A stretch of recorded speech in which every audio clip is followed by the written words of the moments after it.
I'll be right back. I'm going to turn down my heater so it isn't in the background. Hello, everybody. Heater. Gosh, I got the air conditioning going.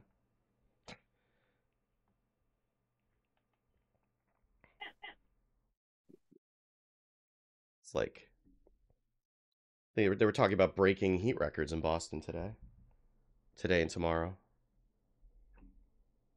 Meanwhile, I'm like, well, it can't decide what season it is here. It's like one week we have the air conditioners running, and the next week we have the heaters running, and like who even knows? You have seasons in San Francisco? I thought it was just like the same weather all the time. There are parts of San Francisco where it's just kind of foggy all the time, but for the rest of us, there is a summer and a winter being somewhat cold and by California standards and rainy. Sometimes if global warming allows, and other times like gets hotter and is always dry. You want to plan an outdoor event in from like May until September. You don't have to worry about rain. Oh, are you getting echo? No. Oh no. Oh no. You're hearing echo on me? Oh no, that's not good. Hold on. Echo. Oh yeah, because it's going through both. Okay, I see what's happening. Okay. Hold on. Good that we got this sorted out before. Yeah. Well, no, it's just the stream. Can you say something again? I'm saying things. Okay. Again. Is that better? Is this better? You're hearing less echo, or is it the same amount of echo? Okay, it's good now. Yay. Okay. I had the wrong input from Voicemeeter going into it. But yeah, it was 77 today and it's going to be 76 tomorrow in Boston. Which is not Halloween weather in Boston. So that's weird. But well, it is what it is. All right. Oh, Audacity. I should open an Audacity. That is a good thing to do. Because I was so busy with the other thing that I didn't even open it. So, and I would very much like, especially because I'm the one who has to edit this, I would very much like there to not be recording snafus, especially ones that I caused. That would be yes. Yeah. That would be a bad thing. I've already spent enough time being sick. I don't want to be sick over the recording being messed up. Okay. Much appreciated. Yes. Okay. So I am recording.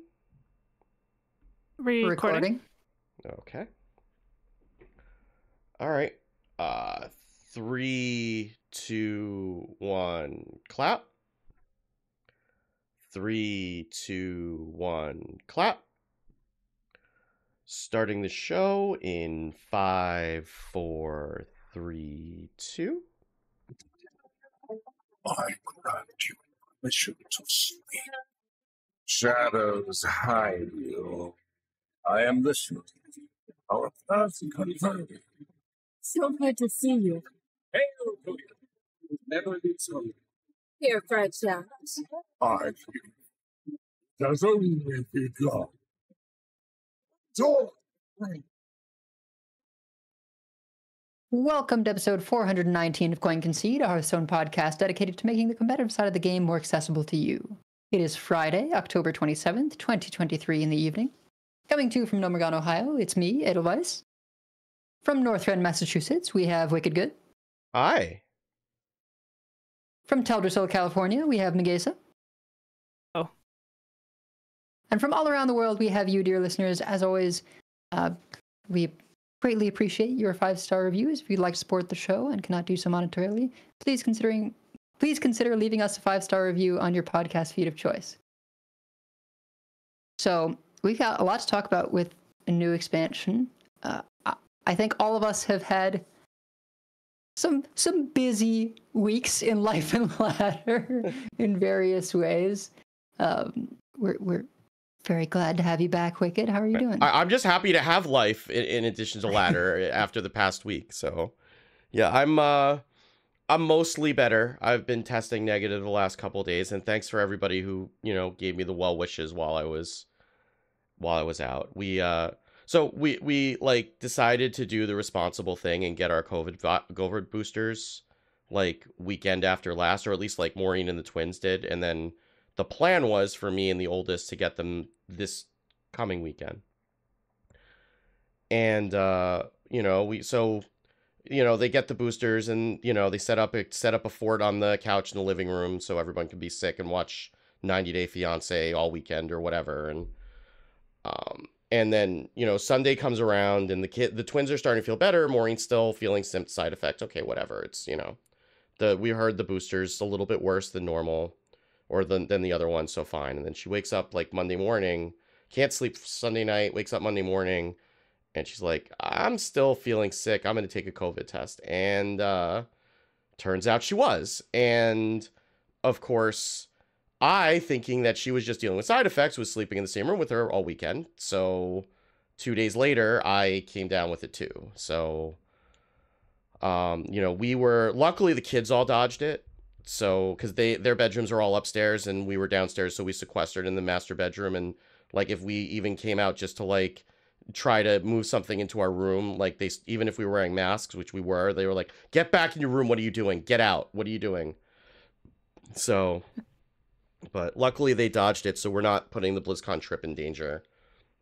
Because that was my main worry, was just like that we were just going to get like it was going to be one of us was going to give it to another, give it to another, give it to another. And then we can't get on the plane. So, right. It was, thankfully it didn't work out that way. It was just me and Maureen, and Paxlovid knocked out a lot of it pretty quick. It leaves you with this really bad, like, coffee aftertaste the whole time that you're on it. So we were just like, apparently the only cure for that, pro tip, is cinnamon candies. So we were basically doing like cinnamon hard candies and like hot tamales, like all week, the whole time that we were sequestering. But I did get to, at least what made it a little bit easier was because the Diablo season started like right around when we both got sick.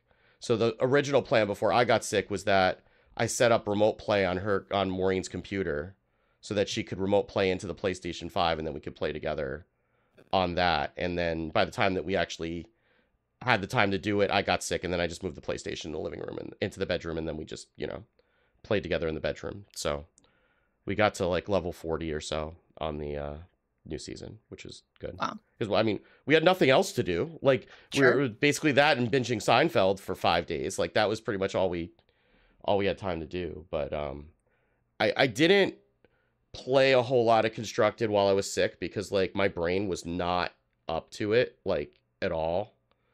I thought about it a little bit, and I haven't really touched Standard since they put the Jailer in jail, just because like I really didn't feel like queuing into Druids and Secret Rogues, on Parade.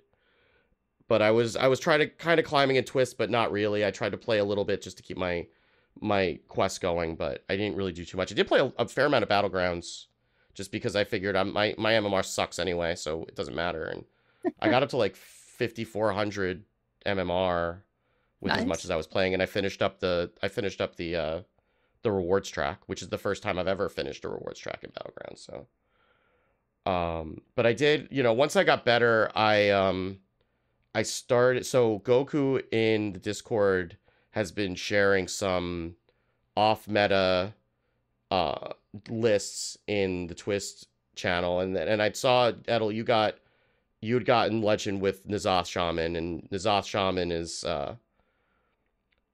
Shaman is something that I played a lot of when I was a baby control player before I really knew what I was doing. Like that was my jam. Just like I remember having some screenshots of like 5 or 6 Storm Guardians on board at once for some reason.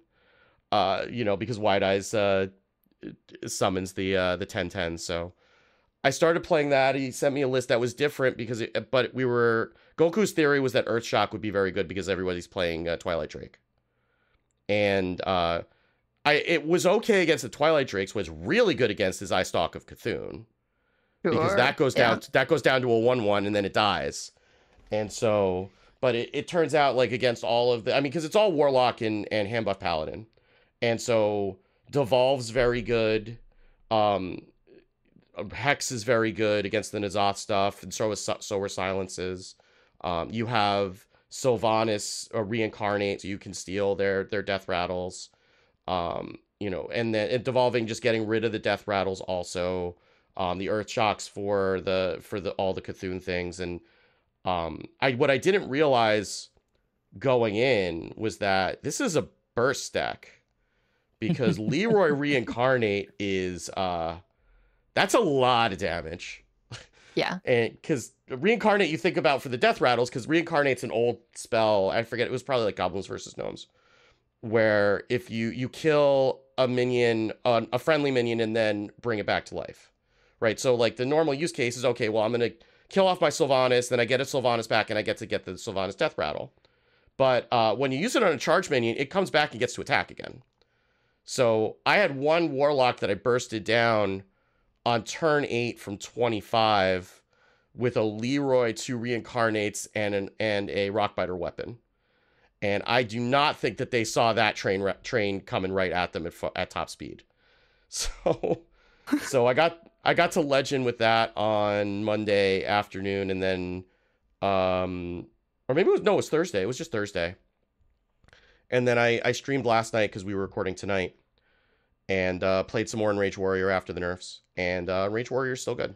And I ran into Clark Hellscream, who's been playing like Thunderbringer Mech Rogue, or something like that. And so I ran into him, and he had put together some sort of I don't remember what the hell mech it was. It doesn't matter because they all get magnetized together. It was like a 4/4 that was damaged. I'm like, I could faceless this, but I'm just going to hold off a turn and just see what he builds it up into. And he gave it Wind Fury. And I'm like, okay, this is fine. So let's take this. So it was like a 7/6 Wind Fury that I copied, and he cleared off the rest of my board, but he left that up, and I had 2 jam sessions in my hand. And and so I ended up doing 30 to him in one turn with his mech. And yeah, I don't think that was how he's been doing very well with that deck, but I think I just got the better of him in that particular game. But I don't know what else is good in the meta, but I know just like Enraged Warriors, like I looked at HS Replay today, and Enraged Warrior has like 3% of the Legend meta, but it's like the best deck, and it's not close according to their win rate calcs. I think it's like a 57% win rate, and I'm at like 850 Legend now, and I think I decayed down to 1500 when I started playing yesterday. So I had a pretty good win rate, and the deck's still good. And you could go back and listen to our episode from a few weeks ago if you want to learn how to play it, because it's basically the same. The deck hasn't changed. It's just that the meta finally shifted back to where it's good again. So yeah, play more Enraged Warrior and enjoy yourself. So that's it. I'm glad to be alive, and I appreciate all the well wishes. And also, I'm still raising money for Boston Children's Hospital, and up to $450 out of the $2,000 goal. So I'll have a link to the show notes again if you are kind enough and want to donate for ADHD Awareness Month, because I've talked about it a few times on the podcast, so I won't go into the full spiel, but really want to help them help more neurodivergent kids in the neurology department. So awesome. Well, yeah, so as you mentioned, I've been playing some N'Zoth Shaman myself. That's what I hit Legend in Twist with, which I kind of did accidentally early. I entered at 86, which has got to be the highest I've been in anything before, is 86 Legend. That's awesome. Yeah. A little bit different than the list you were playing. I was not quite as burst focused. Like, you still have Alakir and Leroy and like Reincarnate, Resurrect. I guess the Resurrect wasn't in, or not Resurrect. Reincarnate. Resurrect's a priest card. Yeah, Reincarnate was what we were both using, but the Ancestral Spirit, that's what I'm thinking of, where you give it the death rattle of resummon itself. Oh, yeah. That one wasn't in the list that I saw you were using, but I had that. Yeah, I tried as well. that. I tried that at one point, and it felt very slow. and I finally got every list that I'd seen had Double Finder's Keepers in it, which is the 1 mana spell, discover an overload spell. So I convinced myself to craft those. I dusted one of them. I dusted the Golden Shogal for, because you know, like, get out. and yeah, I think I found like I think I'd opened up another legendary that I had a copy of, so I just convinced myself to craft those. Those are fine when you're like pebbly paging, because they just get you more burn. Like, they can get you lightning bolts or lava bursts or stuff like that. So yeah, I hadn't been messing around with those. I feel like I had a pretty curated pool for the 2/1 that draws an overload card, and you can't be overloaded. Pebbly page, turn. Yeah. Yeah, I had also just like a lot of cycle, I feel like, and you know, a little more focused on the N'Zoth and doing Ancestral Spirit like trade kind of things. But one advantage is that also you can go Leroy, Ancestral Spirit, you know, reincarnate, and for huge burst. And I think a lot of the wins were just people don't remember that there can be that kind of burst out of a shaman. Yeah. Even when you're doing this control shell, like, the tools are flexible in terms of whether you want to use them for value or for just that burst damage. And yeah, I didn't have Rock Biter Weapon, but I could definitely see just having those as well, because of the hero card gives you Wind Fury when you activate the hero power. So that's just, you know, a Pyroblast between the hero power and Rock Biter Weapon. So, or you just throw it on the Alik'r minion. I mean, that's generally fine too. Yeah. So definitely like that deck. I started having some rougher days, and so I think I fall into like the mid 100 somethings just because wasn't quite doing as well. We've been having some other stuff going on in terms of baby struggling to adjust to certain things, and then also I had a root canal, and it went pretty long, but they still didn't put on the crown. So I have an appointment to get the crown in like 3 weeks. Oh, because they have to send away for it? I don't know what the issue is, but I just have like a sawed-off tooth right now. It's very weird feeling. It's rough edges. I'm trying to like chew on the other side of my mouth. Oh, they didn't even give you like a temp crown? They just left the post there? I don't know what it is. I mean, it feels like it's packed with something, but and I'm sure like cured or whatever. But it is weird until you get. I mean, once you get the full crown on, that'll be weird for like a day, and then you'll just get used to it. But yeah, it's like my dentist. They make them. They have some sort of a machine where they make them. But like when I've had to get them in the past, like, or I had one that was like my bite was so strong that I kept cracking the crown. They had to send away for like a metal one. And that one took a couple weeks. She's like, you got one of the strongest bites I've ever seen. I'm like, well, I guess if I'm like trying to pull myself up by my teeth, then that's great. But otherwise, I don't know how that helps me, other than, you know, making me have to send away for a crown. But we've been monopolizing over here in dentistry and N'Zoth corner. So, Megasa, how about you? How's your week in Hearthstone been? Well, played a ton of Hearthstone. I now understand. I remember every reveal season on Life and Ladder at about this time, you'd say, "Hat, what have you been playing?" And he'd said, "I've been playing Twitter and Discord." For the reveal. Yep. So that really, I was taking screenshots of good points that people had or rules clarifications, which is now all over the nets. Not the actual screenshots. I'm not subjecting you to that. And really spending maybe a little too long on that, and then I realized for whatever reason all of my classes have needed a lot of prep kind of all at once, and I had a new student. I do like one-on-one classes, so new students come in somewhat randomly, but I did actually try a little bit of N'Zoth Control Shaman before the balance change went in, and I think it was a list. I think it might have been like an older list that you had, Edelweiss. It was like, I don't think it had the one that puts the death rattle and then reincarnates it, but it had the actual reincarnate card and then a lot of death rattles and still some of that burst, which I realized like while playing, I'm like, wait, Yeah. I bet this will charge twice, and killed someone who was not expecting it at all.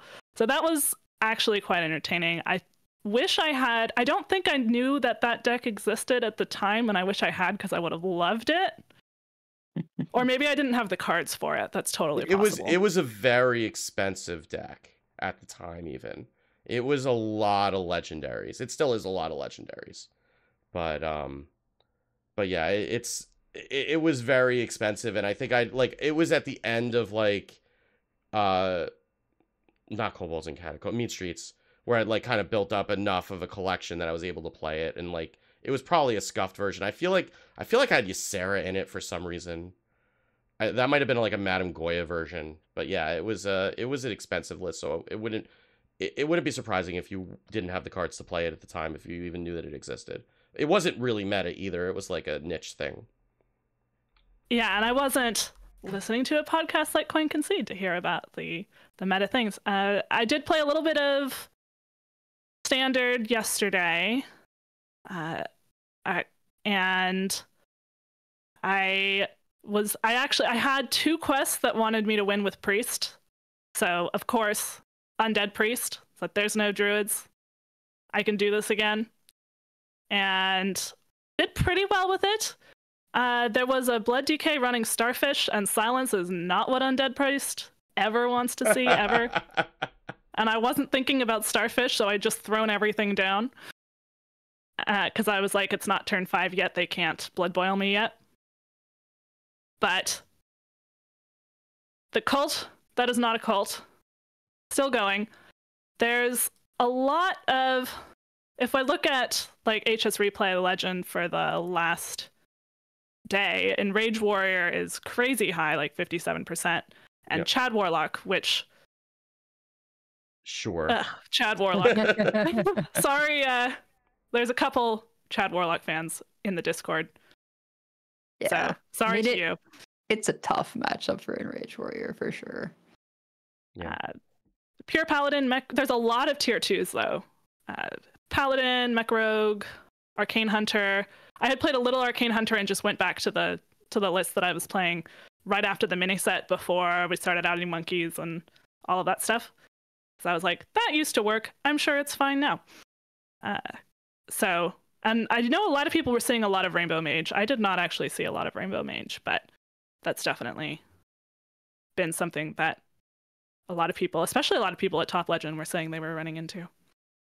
And it's a fun deck, so I'm not sorry to see that having some resurgence. But there was a number of things going by in the Discord I just didn't have a chance to try. Like someone was doing like a Breakfast Paladin with Egg and Crooked Cook. Someone had this like attack Demon Hunter. There's been a small but dedicated group of people in the Discord working on this in the Deck Lab forum for this entire time. And I admire it. Every time I've tried it, I haven't done very well, but I haven't tried the latest versions. So overall having fun, but just, yeah, really looking forward to the new expansion. But I am glad that they were able to get this balance change in before the expansion. And there's definitely, if you were avoiding it because you were really frustrated by the druids, I saw 0 druids. Yeah. Didn't even see Treant druids. I didn't see any druids in a 2.5 hour stream yesterday or any of the games that I played today. I've not seen one. I know I saw Tic Tac doing experiments on his stream this morning. I don't know where he got with it. But most people have moved on for the most part, including the Masters Tour lists. But yeah, there are 2 druids in the MT this weekend, and they are both Treant Druid. So definitely, we'll talk about those lists more later, but very much a return to form going on in terms of MT, because balance changes took place 2 days before. So people are going with what's, safe. Yeah. And I think we should probably talk about said balance changes. So we could take us away. Gadgets and Gazette always gets the scoop.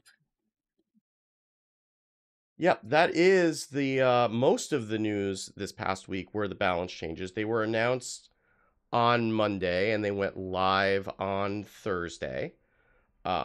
So if you've been playing at all, you've probably noticed them, because they were pretty dramatic in terms of shaking up the meta, and they seem to have had the intended effect, which was bringing Druid and the decks that abuse Yogg back down to earth, and then making the rest of the meta a little bit more balanced, which it seems to have been. So the dev comment is that there were two clear meta offenders that we wanted to address in this patch: Yogg Saron and the Druid class. Recent additions from the mini set made for overly powerful neutral board control tools that were warping the meta.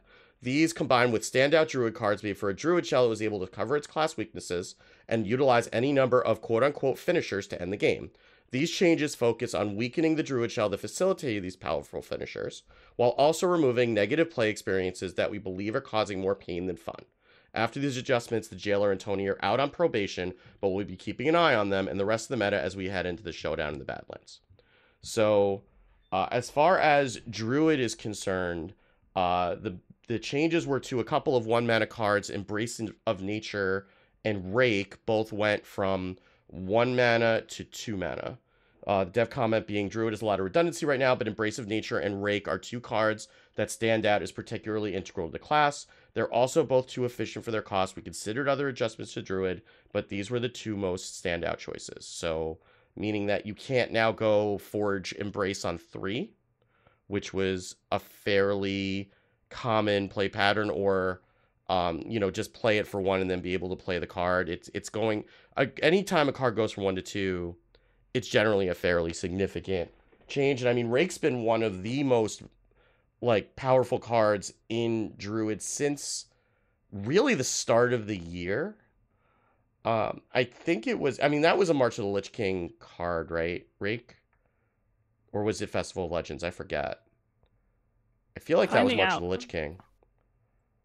But certainly that was March of the Lich King. Yeah, so it was okay in March of the Lich King, but it really started in Festival of Legends with Zoc Druid. And it's been just one of the really most powerful cards in that class for a long time, and making that just cost 1 more seems fine. And Embrace of Nature just seemed broken from the beginning. I was surprised. It was very surprising that just costed 1 given what it does. And so at least not being able to go Forge Embrace on 3 is a big deal. As someone who play proactive decks into Druid, Rake would be, there'd be times when I'd feel like I would be able to get under their spike, except for Rake. And it was hard enough to get under their spike. And Rake, is a better multi-strike.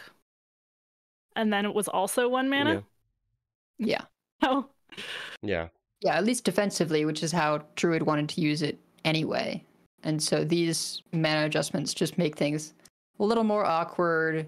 If you Forge on 2, you can't Hero Power and play Embrace on 3. You also can't Rake and Embrace on 3. So it's really just going to shore up for the aggressive decks that sort of window of opportunity that they're supposed to have against a Druid that's trying to ramp up. This should be a natural weakness, and it just hasn't been. And for reasons relating to some of the other changes they made as well. Yeah, and it's also relevant that usually what you follow up Rake with is the spell that gets cheaper based on your attack to let you draw 2 cards. Mm-hmm. So I'm forgetting what the name of it is, but so that's one. Yeah, Spread the Word. So that's going to be that's also a little bit slower too, because that's coming out a little bit later, or it's using up more mana, so it means that you have to have more mana in order to be able to draw off of that. So that's also a good thing, to be able to slow it down a little bit. And then Prison Breaker went from, if you've cast 5 or more spells this game, deal 3 damage to all enemies, to if you've cast 5 or more spells this game, deal 2 damage to all enemies. Dev comment being, the current suite of neutral board clears are a bit too punishing to minion-based decks. This changes to open up a bit of space in the meta for early minion strategies. And a neutral minion that does 3 to the board and face felt, even you have to play 5 or more spells this game. It never seemed like any deck that was playing it had a particular problem making that happen. And then, Consecration does 2, right? Holy Nova does 2. Those cost 3 as spells, as class spells. The fact that it was a neutral that for 4 mana did 3 to the board, only the opponent's board, and hit face, that was a lot. It was probably too good. It changed Hunter builds, right? Hunters went from the secret package to just being Arcane plus Prison Breaker and Yogg, because it was great having this way of, if you did fall behind on board, you could play Prison Breaker for a clear and 3 face damage, which is something that you definitely want, and just sort of like keep working your way towards that that end game of just too much damage. I kind of had hoped that they would keep it at 3 damage but remove the face damage, because I sort of liked having this kind of neutral board clear, but I get the feeling that there's sort of too many of these things helping classes that otherwise wouldn't be able to have any game against board decks. And we definitely have felt in the last month or so how it's been hard for even what feel like they should be good aggressive decks are just not really able to get there because they keep getting board wiped. It was frustrating when every class had the same answer for your board. You're always playing around the same thing. And something like Hunter could dedicate even more cards to the Arcane package and just bursting you down, because between the monkeys that you can't get through and the Prison Breaker and the Yogg, it was just really hard to get enough damage in fast enough. And they just have such a hard clock, and they didn't really need to fight for board because they could just block you and then catch up on the board. So I do think there is some space and utility for having some sort of neutral board clears that, you know, shouldn't have. If classes have huge weaknesses, it can actually lead to polarization, where, you know, like Ramp Druid often is a very polarized deck where it just rolls over to minions, but then is really hard for control decks, and that's not necessarily the greatest. But when you're always getting controlled by, like when one of the best board clears is neutral, that gets very samey, even if it isn't a power level problem, where this, I think, arguably probably was a power level problem, especially since it also hit face. And 3 to 2 is a huge breakpoint. Oh yeah. Yeah. That, I mean, that's really what it comes down to, is that, you know, you're much more likely to clear a board with 3 damage than you are with 2. And like, just especially at that point in the game when it comes out. And, you know, I mean, 2 damage can help it along, but that means you have to have other things to help things along. And I mean, especially like what the decks that really benefit from this are the ones where they're supposed to have weaknesses. Like the weakness doesn't have to be so debilitating that it's polarized, but like Rogue's not supposed to have board clears, right? Or if they are, it's supposed to be very inconsistent because they're burgling them, right? So when Rogue has 3 consistent board clears, and we're gonna get to Yogg in a second, right? And they're all enabled by the same thing. I think that's the problem too, is that you have 3 neutral board clears that are all enabled by the same mechanic, which is playing a lot of spells, right? So it's not like you have to choose how you're gonna go. Like it already encourages you, if you're playing that kind of a style, to just go all in, and then you get 3 board clears. I think that if you had like one of them was a board clear, one of them was some other effect, it might not be so bad, but because it's 3 board clears in a deck that can otherwise just ignore what you're doing and just, you know, just do its own thing, that's where it becomes a bit problematic. So, speaking of our tentacly friend, Yogg-Saron Unleashed has gone from 15 mana, costs 1 less for each spell you've cast this game, to 9 mana after you use an ability, cast 2 random spells. And the dev comment: when we made Yogg-Saron, we wanted it to be a powerful, exciting marquee card for the mini set. Unfortunately, it ended up being too overpowered for too long. We're removing the cost adjustment effect instead of bumping up its cost for 2 reasons. 1, we want the card to be played in more than just spell spamming decks. And 2, this is the change we're most confident will land at the power level we want. We replaced the cost reduction effect with the new random spells effect because we wanted something that represented the character's relationship with magic and madness.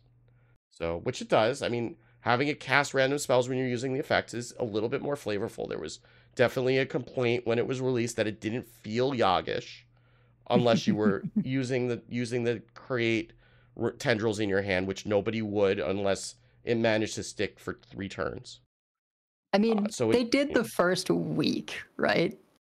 The first week was people going, make tendrils, play a bunch of tendrils, Shadow Step Yogg, get more tendrils. Like, there was that kind of period of messing with it where it was very Yogg-like, and then it settled into, no, this is just an insane card. You ignore the chaotic tendril ability, as long as you can. And I think Mad at Arms said something like that he was glad that Yogg had gone to therapy and rediscovered his true self with.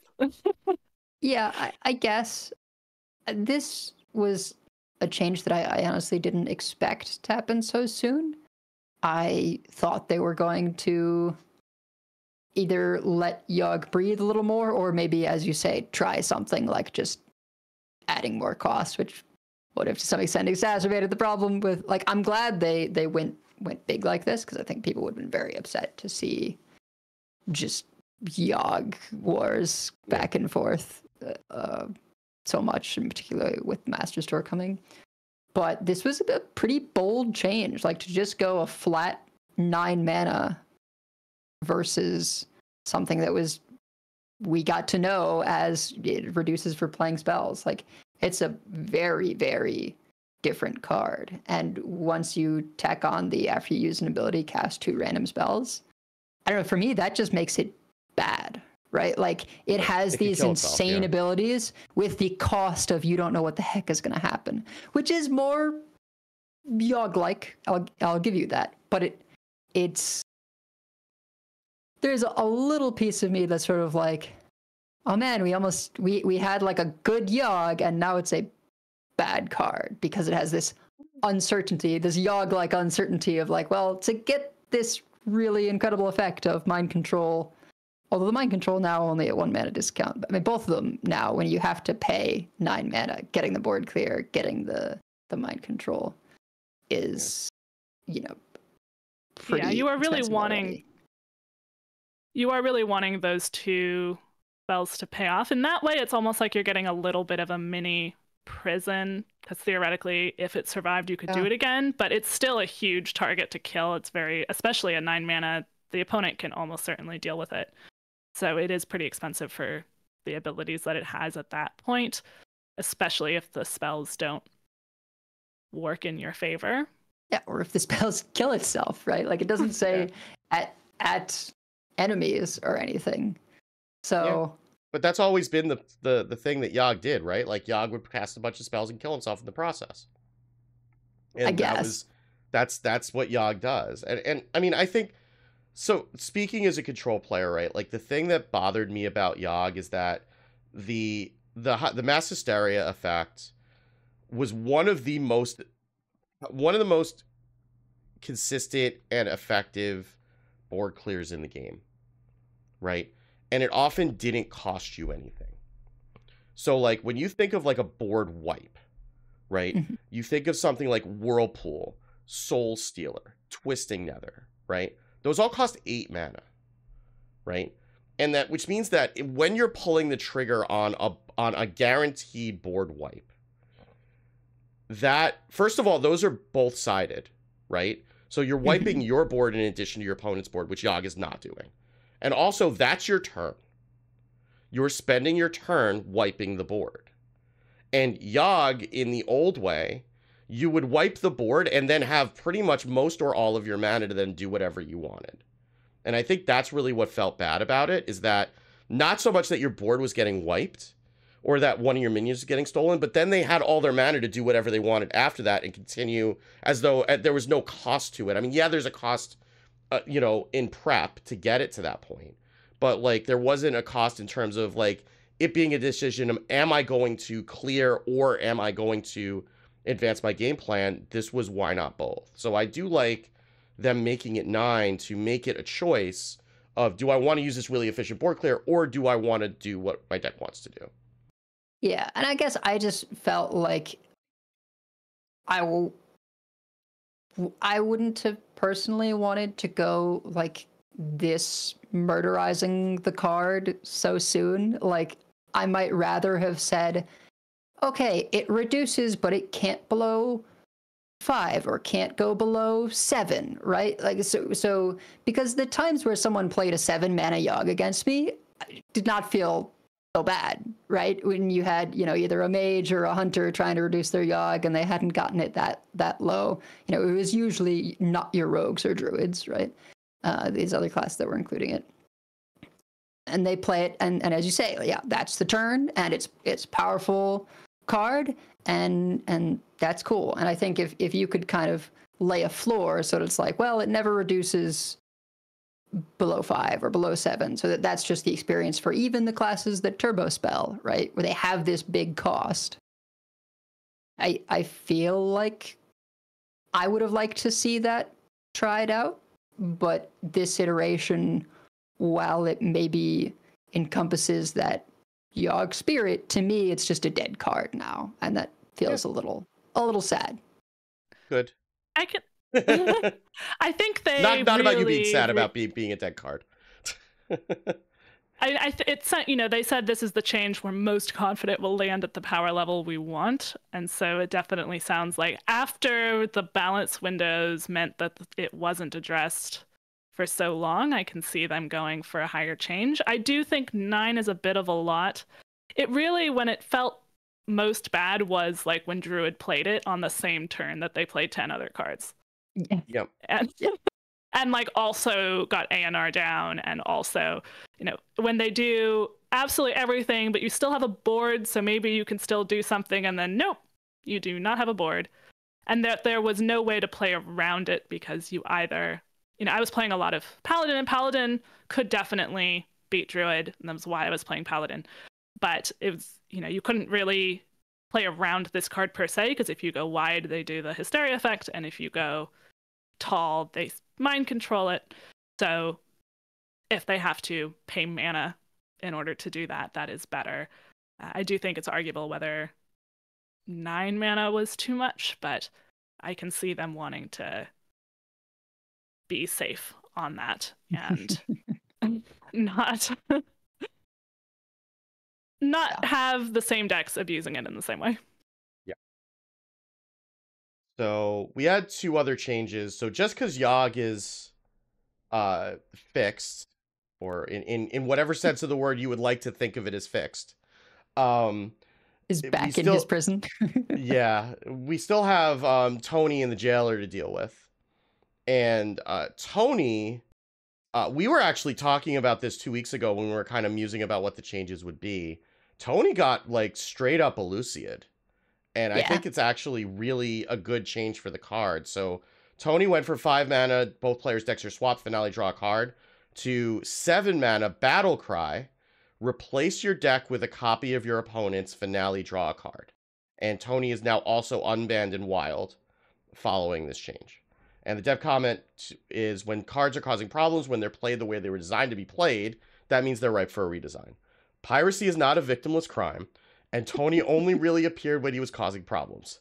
This change keeps the essence of his effect, but avoids the sharp play experiences he caused. And so what this means is that you can either do something like the jailer, and we'll talk about the jailer in a second, because there's a reason he still got changed after this. Or you could just be like turbo drawing through, like you could be doing like a Gadgets and Auctioneer, so like Jade Idol type of thing in Wild or whatever.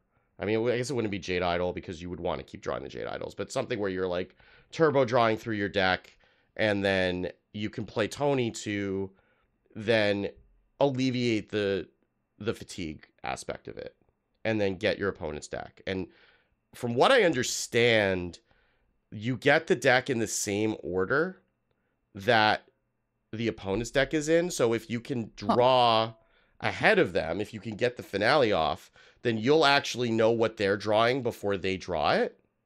So you actually can get some interesting information about what they're going to have and what's in their hand if you're paying close enough attention. So that's a pretty interesting aspect to the card also that hasn't really been talked about a lot. Yeah, that's a very cool tidbit that I hadn't really realize, and really almost a bigger incentive to get that finale than just the fact that you draw a card, right? Is knowing that, okay, from now on, I will know my opponent's top decks. It's pretty cool. Yeah. And I think this makes a lot of sense in terms of there was no, I think people had this sense even when it first was announced that there was really no way to play, you know, no reason why anyone would ever play Tony except for something that's really griefing. And, you know, the sentiment at that point had been, well, give the griefers something that's bad. But the problem is sometimes it's not bad, though. And so it gets played a lot. This seems like a much more interesting card. I don't know how much it'll be played, but especially with that, seeing the top decks, you know, I would assume unless a deck gets shuffled, of course. But that makes it just a much more interesting card that still has potential use cases. Yeah, and I mean, like, it is just like a Lucia in that when it felt bad was when it was being used as designed, but also, like, when it was both setting up a win con and denying your opponent resources at the same time so that they couldn't fight back. So this at least is going to take the second part away, right? Where you're not like saying, okay, well, now you are also going to fatigue and you're not going to have any cards to be able to do anything about it. That kind of helplessness just never feels good. So it's just not a fun way to end the game for the person who's on the other end of it. Like, yeah, like there are burst combos, but when it's just like a prison deck, right, where you're just kind of locking them up and then saying there's no way for you out of this because I've denied all your resources, it's just never fun. So I'm glad that they made this change to it. So the Jailer also does not come back unchanged. Its old battle cry was destroy your deck for the rest of the game, your minions are immune, and the new battle cry is destroy your deck, this minion gains immune. Dev comment, there was concern the Jailer would still work too well even with the updated Tony, so we're making an adjustment here to tone down the Jailer as well and remove a lot of the polarizing situations he could enable. And I guess the fear would be that you would blow up your deck and then you'd be able to Tony after that and then just eliminate the cost of not having a deck anymore with the Jailer.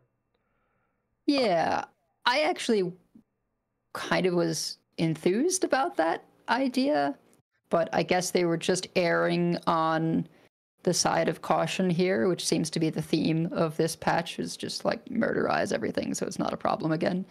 And the concern was, well, if at the end of this balance patch, people are still going a Nubricon Jailer Tony, then it hasn't accomplished its goal, even if that means a very different thing than what it used to. It's no longer you're destroying your opponent's deck.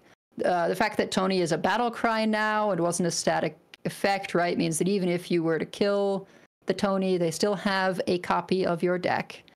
And so combined with the Jailer, meaning all your stuff is immune for the rest of the game, depending on what kind of cards they got from you, if they involved minions, right? Yeah. Like, then they would no longer have the cost of being in fatigue while still, you know, playing your stuff, and it would be immune forever. And like that would be better against some things than others. But I think just the risk of entering a world where people were still playing those same cards, even if it did a different thing ultimately to win, I think was just too great. And again, a little bummed because I don't know, I was curious about what that would be like doing Jailer that way. Games would be a little more drawn out, right? It wouldn't be closing because someone's deck was gone. It would be a little more of the playing the stolen cards and see how they can do with your deck, but now it's just dead because a 10/10 immune is not worth blowing up your deck for. Yeah, he came out of jail a changed man. Yeah. A very changed man. He's decided to change his race, so, you know. Hopefully there's no recidivism. Even if it was something like this minion and the rest of the minions on your board put in a more concise way than that are immune. So if you have managed to stick a board and then you get down Jailer. That might be kind of interesting. I suppose that still maybe has the danger with a Nubricon, maybe, but yeah. I mean, if you have a 10, if you can't clear the 10-10, right, then it kind of doesn't matter, because like what you're doing, if they have any sort of a board, is you have to be doing some sort of a board wipe, or you're getting really lucky with a deadly shot, right? Because like, how are you removing it if you're not wiping the whole board anyway? So like the difference between like that minion, I mean, yeah, you could clear off the rest of the minions, but like the 10-10 is going to kill you in 3 turns. So maybe it's a little bit, well, yeah, I know their taunts exist, I know. But, you know, a lot of the time, like if they have an immune 10-10, you can't get rid of it. Like, I don't know how much the rest of the board matters in that case, I guess is what I'm saying. There were plenty of times where it was necessary that there be more than a 10-10, because when all your stuff is immune, you can't have taunt yourself anymore. And so you're in this face race. And sometimes that means you got to use your big immune minions to trade with, so you can still keep the advantage. I think that it was a little more complex, and being down to just like guaranteed you are in on this jail. I mean, I guess it's just not the same kind of win condition, right? Like, no, because that Jailer gets cleared and it's over. it's done. Yeah. And that's not worth blowing up your deck. Unless you also play Tony the next turn, I suppose, and you can play taunts now, right? But it's definitely a different type of thing. And if the Jailer gets cleared, you're very sad. Yeah. That's a very different kind of backup, and at that point, like, why even bother doing the Jailer part before it? Why not just have some kind of other combo thing, you know, whether it's like Ignis weapon stuff, and if that doesn't work, then you have the Tony as backup because you drew your deck already. Like, at that point, there's no reason to destroy your deck for a 10-10 immune. Just draw it and have, you know, a combo, and if the combo fails, you can Tony for value. Yeah, you especially if you're a druid, you could pick any other win con that you want, and you'll probably get there. Like, you don't need to you don't need to do this one.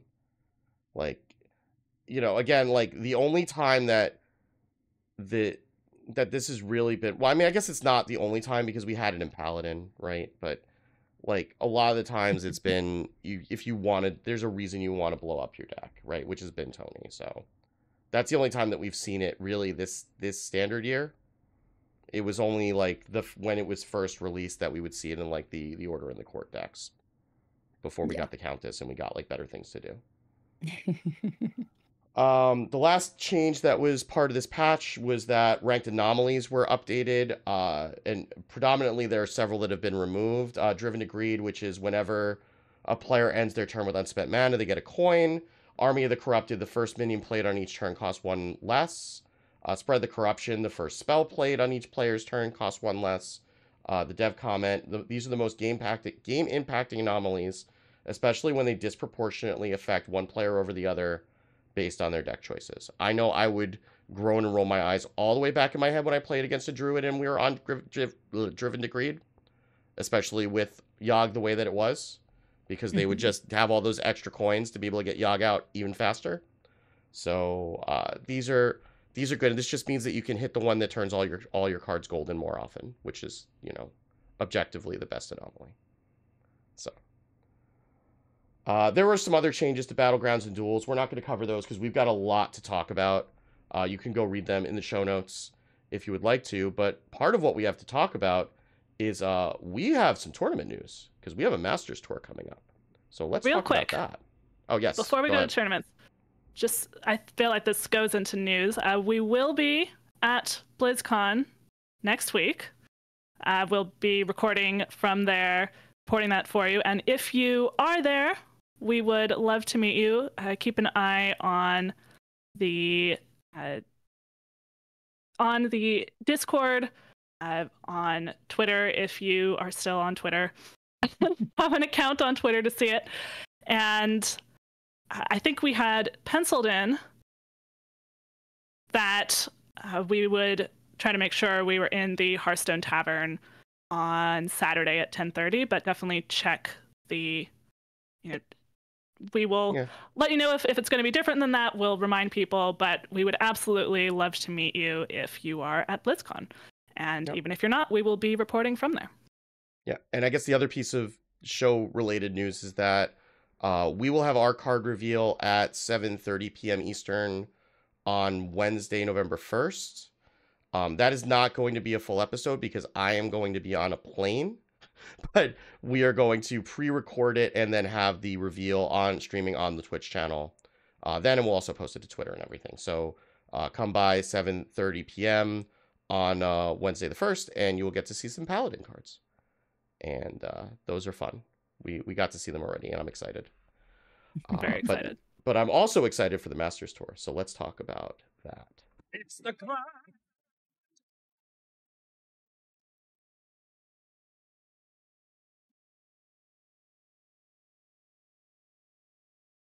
So first, a little bit of bad question mark news. We kind of don't know what it means, but it seems bad.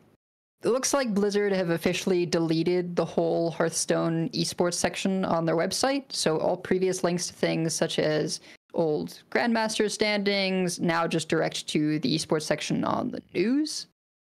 So whether that means we're officially in the end game for Hearthstone esports, don't know. Maybe we'll get the announcement, probably not at BlizzCon, but maybe in December or something, that, hey, they're just not going to do it next year. I don't know. I've kind of had that in the back of my mind for a while now. It's a bummer. The acquisition went through, so maybe Microsoft will change their mind. But yeah, it's not great news. I mean, I guess the one thing that you could think about in the way that Microsoft runs their games business versus the way that Activision is an independent company ran its games business is that Activision was very concerned about dollars and cents on everything and profit on everything. So it's very easy for them to have looked at esports and just seen from a pure dollars and cents scenario that it didn't make sense. Microsoft is a little weird that way because they care less about the individual games making money and more about the games driving like Game Pass usage and stuff like that. So I could see Microsoft potentially looking at esports a little bit differently than Activision did and saying that if it drives engagement and long-term engagement with the game in a way that is the way that Riot sees it, I could see them maybe wanting to reinvest in esports to some extent. Maybe not the way that it used to be, but possibly in a way that would be give it a little bit more resources than it has now. That's really putting on rose-colored glasses, I think. But I think there's a world in which that could be the case, especially if there are good numbers for like this weekend's Masters Tour, for example. The really rose-colored glasses, even on top of that, would be, what if the esports pages are going down because they're just reorganizing how they're doing it, right? If there's something that Microsoft wants to do differently. So we don't know exactly what it means.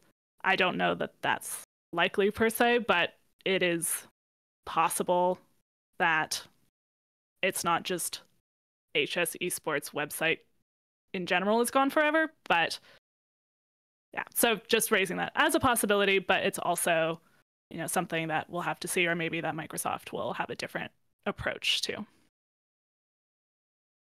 I am out of optimism, but that would be for me, this is like a bit of a hope for some kind of job security, but it's just a little dirty. It's still good. It's still good. Yeah. But asking like, should I see? I should probably be looking into like how to get into Lorcana or something, right? But it's so hard to like try and cast a new game. I don't know. Let's see. But regardless, we have the Masters Tour still going for now this weekend. We've got lineups from the 16 players with 16 warriors. Every single player brought warrior. There's 10 Odin warriors, 6 Enrage, 15 mages, 14 Rainbow, 1 Naga, of course, the lone player in CJ Kaka, who just will die by Naga Mage forever. 14 Rogues with 6 Secret, 1 Miracle because Casey, and Mech rounding out the other 7. I was a little bummed. None of these Mech Rogues have the Thunderbringer spice, which I was really hoping we'd get to see that, but I guess it was too soon. Clark needs to get better finishes, to make that happen.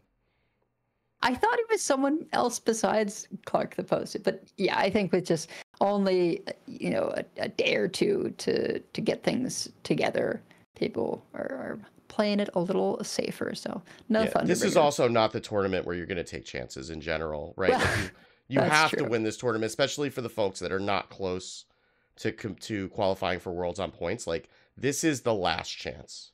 You're not going to, and you want to go in at least knowing that you put your best foot forward, and you don't want to be like regretting that you made like a weird card choice or something like that, and that was what sunk you at the end of the day. You want something that you've got hundreds or thousands of reps on, and Thunderbringer is just not going to be that because it's too new, and you don't know how it's going to behave with the rest of the deck. Like, I'm sure these players that brought Mech Rogue have played that exact rogue a lot, and they know exactly how it's going to behave. They know exactly how it's going to go into a lot of these matchups, and because like a lot of these matchups, like these are pre-mini set matchups effectively for the most part. I mean, there are some some small improvements here and there, but they're the same decks for the most part. Yeah.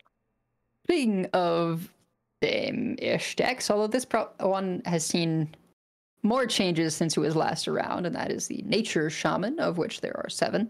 So be curious to see some people playing this kind of newer version of the Nature Shaman that's a little bit more involved. I believe you have to run the weapon that discounts. You can try and get that down on your bioluminescence, so you can still get the crazy burst damage. Told it's still very good. It's just gotten that much harder to play. So then there are 3 priests with 1 shadow and 2 XL control. Hopefully I don't have those matches. There's 3 hunters, all of which are arcane/secret. With the nerf to Prison Breaker, people have gone back to the lists that ran a secret package instead of the Prison Breakers, and obviously not Yogg because it doesn't get reduced by spells anymore. And then Demon Hunter, there are 3 as well. 1 relic, 1 outcast, 1 spell. So the full spread of options there in terms of Demon Hunter. And then 2 druids, both of which are Drum Druid. 1 warlock, that is Me Smile on Control Warlock. A little surprised that it's not the Chad Warlock, just because that seems like it has the better matchups, against the warriors in particular, of which everyone has brought one. But Control can still be pretty good. And 0 Paladins, because, let's be honest, no one playing at this level likes Paladin unless it's broken. And it's not right now. So yeah, it'll be interesting. I part of me wants the 2 Control Priest players to run into each other, but not as long as you're not the one casting it. Only if it's Lorinda casting it. Like, Lorinda casting a control priest mirror would be so delightful. They played 6 hours of Control Priest on their stream yesterday, and I made them rename the deck twice.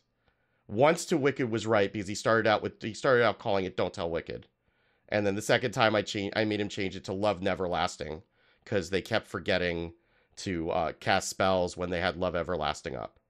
So, yikes.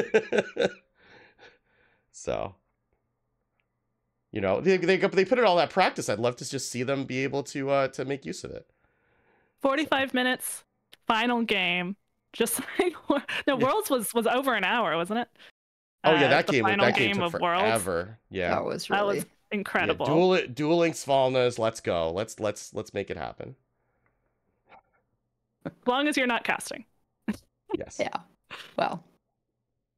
Anyway, that's the breakdown of deck lists. If you want to see the specifics, we've got a link in the show notes to the Donkey website that has everyone their full lineups very well laid out with the archetypes, and you can click the drop down to show all the card choices. So and as a reminder, the players here are Balance, Casey, CJ Kaka, Gamer RVG, Hemlock, Inkuro, Levick, McBanterface, Meaty, Me Smile, Pocket Train, Rekfem, Superman, which is Gabby, Tansoku, Wiku, and a name from, I think, the Philippines that is just in kanji. So, or not kanji. I don't think it's Japanese, but it's in the characters that are not Roman.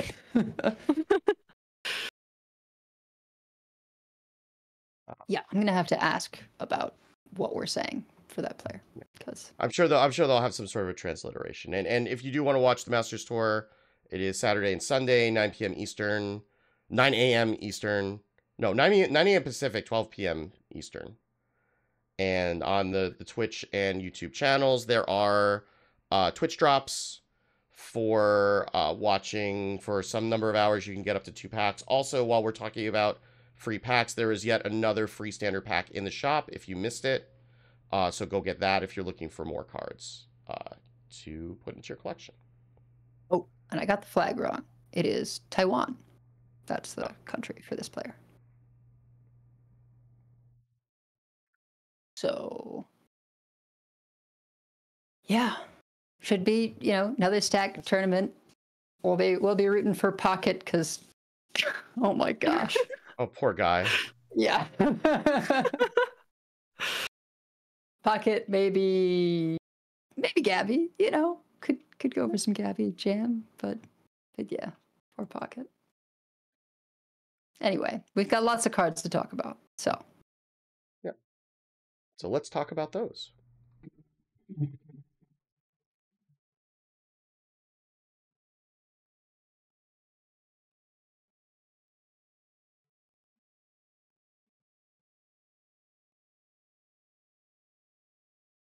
All right, so we had a lot of reveals of cards since we last recorded. There are all of the neutrals except one legendary, which I assume will be announced at BlizzCon. We will see. Priest, Death Knight, Shaman, some of the Hunter cards, we'll talk about that, and Warlock. So we have a lot to talk about. We're going to go through by package, not read out every single card. Try to make sure we at least read the legendaries and also talk about other cards as needed. And I have some, or if there's anything that might be confusing about the card, try to clarify that. So again, we could probably go fairly quickly through the neutrals here. One of the packages we got was the Ogre Gang. And so that is 3 ogres and a legendary, and all of the ogres have a 50% chance for something different to happen. But they're not bad this time. But they're not bad. I promise. Yes. They're okay. Like, it's 15% chance to attack the wrong enemy, not character. 50% chance to give your hero +3 attack this turn instead of it attacking. Or it could gain either Divine Shield or Lifesteal randomly. So it's not so bad the way that ogres have been historically. I think the key thing really is that they all have Rush, and they're good stat value in some respects to make up for the fact that you don't necessarily know how they're going to attack. But 3 mana 4/4 Rush, 4 mana 3/6 Rush, and 5 mana, I forget the stats. What is it like? 5/4 Rush, and it either gets Divine Shield or Lifesteal.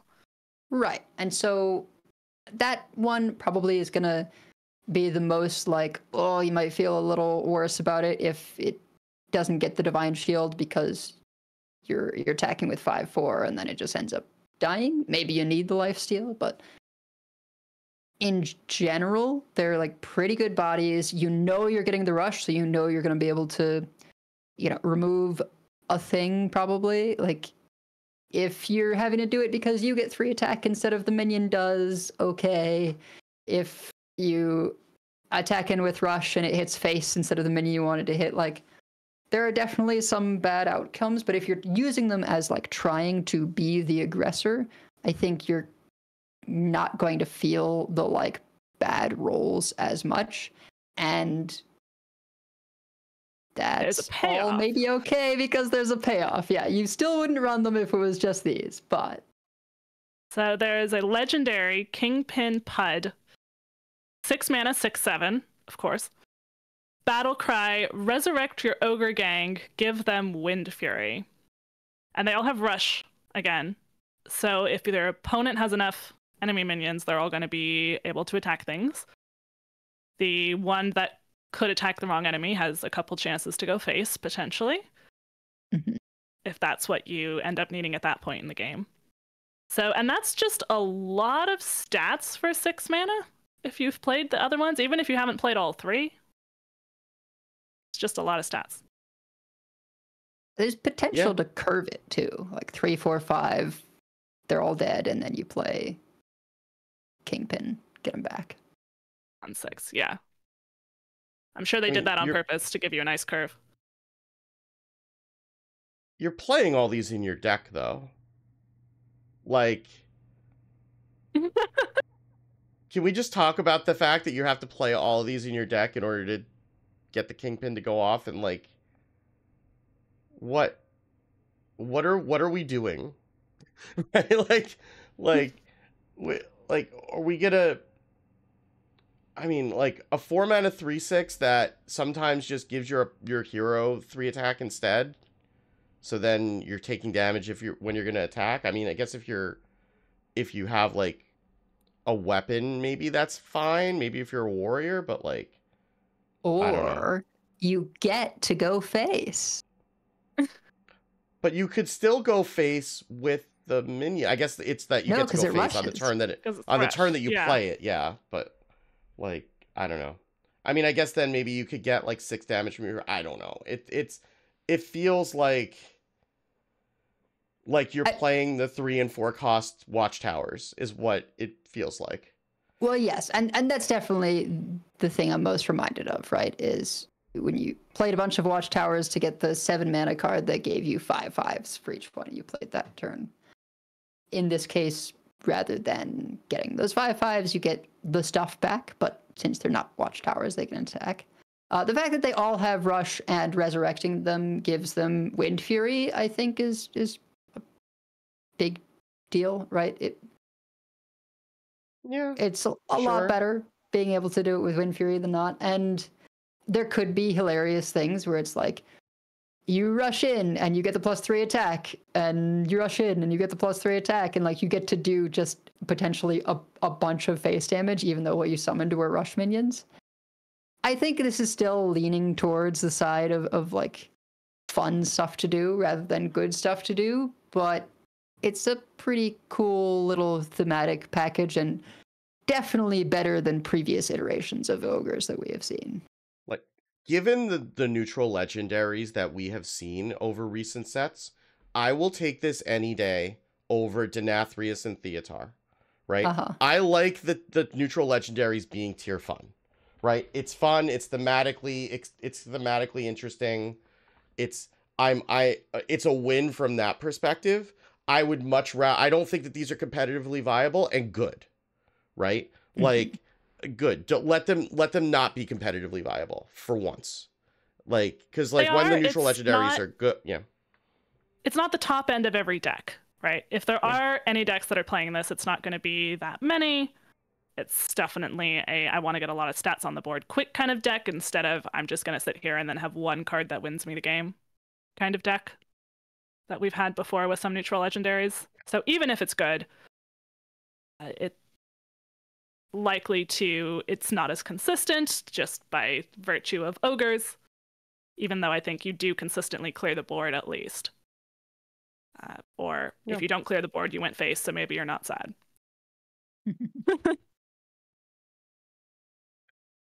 Yeah. The only other one that I would want to cover out of these is Bunny Stomper, which is Bunny Hopper's World Championship card. which is 2 mana 1/3 beast. Your beasts have rush, so you can. And the flavor text has a PhD in stomputational chemistry. Yes, which is a reference to bunny hoppers. It's just delightful. Yes. Being a doctor. Yeah. Yes. Oh yeah, I always love the championship player cards. Yeah, probably my other card that I want to call out is the Miracle Salesman, I think it is. We have Snake Oil Seller on this one. We have I think the one you're thinking about, I think, is on the next batch. Okay. All right. Yeah. So Miracle Salesman gives you. There's a Snake Oil card which has come in a couple places, which is a 0 mana tradable, deal 0 damage. This seems useless, and you can there's a card that gives it to your opponent, or that the Miracle Salesman is a 1 mana 2/2 death rattle. You can get a Snake Oil if you have a way to use that.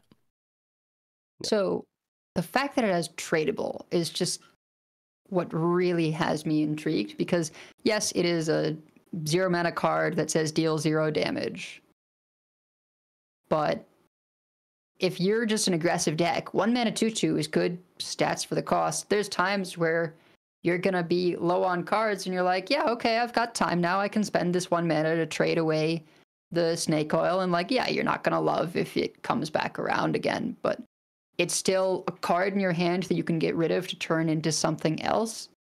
And you got to play a 1 mana 2/2 because of it. So I feel like that's going to be a hugely potential for aggressive decks. And if somehow there's something that's all about spell damage, Rainbow then Mage? maybe you run this because it's a 0 mana card that says deal 0 damage, but with spell damage, that will be more. Yeah, I mean, yes. Although Rainbow Mage seems like it might actually want it, right? Yeah. It's a 1 mana 2/2. It's a cheap thing. You throw it in, trade it if you don't want it right away. Help you find your other stuff, and then when you have Sif, that's 0 mana, deal 7, right? Seems okay to me. Yep. Don't get too excited for Arcane Hunter though, because all of their spell damage is for arcane spells, and the Snake Oil does not have a spell type. So, but Rainbow Mage does not have that stipulation on its spell damage. And this is because I had a moment where I was like, Arcane Hunter! And then... That's your answer for everything now, but, Yes, my opponents in the listener series have been able to really predict my lineups with high degree of accuracy, because they're the same, and I've been talking about them on the podcast for weeks. Yeah. And Goku Chat is bringing up Moonbeam Druid, which is also could make use of it. For sure. So, the problem is that the Miracle Salesman is going to get resurrected with the 6 mana spell also, instead of the, which could take up a slot for the spell damage minions, but. Usually you don't need a full board of them, though. So it only matters if it would be taking up a slot instead of, which means you would have to be resurrecting more than 7 things, and I feel like that just doesn't. You solar it sometimes. Yeah, I guess. Yeah. On the other hand, I got beat by Moonbeam Druid after burning both of their Moonbeams, and they still got there with damage when I was playing Control Lock. So, well, they don't always need it. Yeah.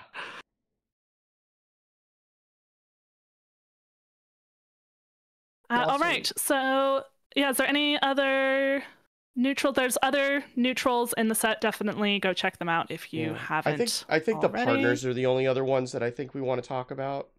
Mm-hmm. Where you've got they're kind of like the 3 princes from Knights of the Frozen Throne kind of cycle, where if you're holding a 2-cost card, if you're holding a 3-cost card, if you're holding a 4-cost card, right? So like Greedy Partner, if you're holding another 2-cost card, get a coin. It's a 2-mana 2/3. That's that's the card that I've seen getting a lot of the discussion because, you know, it's not, especially in Miracle Rogue, a lot of the cards cost 2. Like I think we looked at the current list as it is right now, and it's like somewhere between 10 and 12 of the 30 cards cost 2 mana. So if you're reasonably likely to get it to go off, and then getting a coin in a deck with Sinstone Graveyard seems pretty good. Yeah. And it's if you're holding, so you can just play it on curve. 2-mana 2/3 River Croc. I mean, not incredible, but yeah, getting that coin, play it on curve, then go Sinstone, and then you pop off on the following turn. Rogue always has, you know, ways of abusing getting coins, and it does seem like this slots in perfectly. The other ones, I don't know that they really have a home besides arena stuff. The one for 3 the other ones is are you like 3-cost minion, and the for 4 is you deal 4 damage. Like, okay, but yeah. So and if you have that many 4-cost cards in your deck, that's probably not the way you want to build your deck, but you could build your deck reasonably with a bunch of... Yeah, I mean, if it's arena, then fine. Yeah, but yeah, it's but I mean, having enough 2-cost cards in your hand, you know, enough to have another one in your hand, in Miracle Rogue specifically, seems like it's feasible. I tried to say feasible and reasonable as one word, and it didn't work out. So, you know. There's also, as the last one to note really quickly, is there's a 3-mana 3/4 Finley, basically, except it shuffles your hand into your deck instead of putting it at the bottom and draws that many cards, called Gaslight Gatekeeper. So when Finley rotates, which is very soon, we will have... It's 3 mana, not 1 mana. That's definitely important. But Finley, you're not effect. Getting the same cards back, right? Like this, since you shuffle, you might get some of them back. Finley, you knew, okay, these are going on the bottom. I'm getting completely different cards. And there was sometimes a drawback in that, right? That you knew maybe you would want one of those things that was in your hand a little bit earlier than you're going to be seeing it by putting them at the bottom. But saying like, hey, I definitely need to find this card. I don't want to see these 8, give me a new 8 or whatever with Finley.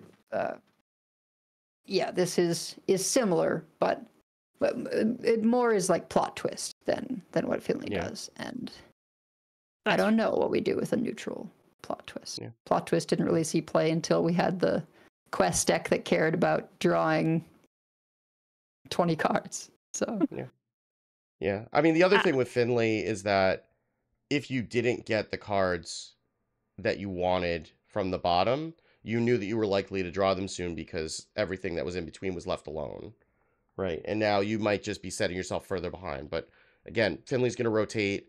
It doesn't seem like a card they would put back into core right away. So this is still an option to be able to say, I've got a Warlock hand and I need to find Sargeras for next turn, so I'm just going to throw my whole hand into my deck and try to find what I need. I certainly think it'll see less play than Finley has seen if it sees play, but it's worth noting. But on that note, we have Priest. So Priest has 2 different packages here. We have Thief Priest Things, which are really basically rogue cards here. And then we have what I think is the more interesting of these 1-cost cards. But to start with the Thief Priest really quickly, these cards, I think I found underwhelming. I know that on Twitter, Wicked, you had words to say about them. They got released first before we saw the other ones. Tram Heist, get a copy of each card your opponent played last turn, but it's 4 mana. No, thank you. I think what I said on Twitter was, this is appropriately named because paying 4 mana for this effect is highway robbery. I've kind of softened on it a little bit because, like, okay, so Plagiarize is 2, right? Plagiarize is the secret for Rogue. that effectively does the same thing. But Plagiarize signals to your opponent that that's something that could happen. They probably won't play around it because they'll have forgotten that it's a card if you're actually playing it. But regardless, they could think about that and play around it. There's no way for them to play around you having Tramheist unless they know it's in your hand.